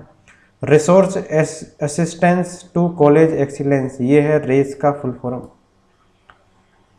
शिक्षा संत के रूप में प्रसिद्ध स्वामी केशवानंद का जन्म कहाँ हुआ? शिक्षा संत के रूप में प्रसिद्ध है ये, तो इनका जन्म हुआ था मगलूणा गांव, ठीक है, ये शिक्षा संत के रूप में हुआ था इनका जन्म। तो सीकर जिले के लक्ष्मणगढ़ तहसील का गांव है ये मगलूणा, यहाँ इसके ढाका परिवार में इनका जन्म हुआ स्वामी केशवानंद जी का। महाविद्यालयों में प्रतियोगी परीक्षाओं की निःशुल्क तैयारी करवाने के लिए आयुक्तालय कॉलेज शिक्षा राजस्थान के द्वारा हाल ही में प्रारंभ की गई कौन सी योजना है? तो प्रतियोगिता दक्षता योजना स्टार्ट की गई है। राजस्थान में पुलिस यूनिवर्सिटी खोलने की घोषणा किस जिले में की गई है? तो पुलिस यूनिवर्सिटी ये खुलेगी कहाँ पर? ये खुलेगी जोधपुर में। तो नवगठित विश्वविद्यालय देख लीजिए, पत्रकारिता एवं संचार विश्वविद्यालय जयपुर में, मत्स्य विश्वविद्यालय अलवर में, ब्रज विश्वविद्यालय भरतपुर में, शेखावाटी विश्वविद्यालय सीकर में, पुलिस और सुरक्षा विश्वविद्यालय जोधपुर में, राजीव गांधी जनजाति विश्वविद्यालय उदयपुर में और क्रीड़ा विश्वविद्यालय है झुंझुनू में। अगला है महामार्च 2022 में हरिदेव जोशी पत्रकारिता एवं जनसंचार विश्वविद्यालय के लिए एक विधेयक पारित हुआ है, तो ये विश्वविद्यालय कहाँ स्थित है? हरदेव जोशी पत्रकारिता एवं जनसंचार विश्वविद्यालय, ये स्थित है जयपुर में। राजस्थान सरकार बाबा आमटे दिव्यांग विश्वविद्यालय की स्थापना कहाँ करेगी? तो बाबा आमटे दिव्यांग विश्वविद्यालय की स्थापना करेगी जामडोली जयपुर के अंदर। राजस्थान देश का पहला राज्य है जहां राजकीय विश्वविद्यालय में नो बैग डे लागू किया गया है, तो इसके लिए निर्धारित दिन नो बैग डे वाला दिन कौन सा है? तो ये है शनिवार, तो प्रत्येक शनिवार को नो बैग डे घोषित किया गया है। राजस्थान में बस्ता मुक्त दिवस, ठीक है, तो कौन जो है निम्नलिखित में से किस योजना से या क्षेत्र से संबंधित है? तो ये नो बैग डे संबंधित है शिक्षा से। Thank you friends.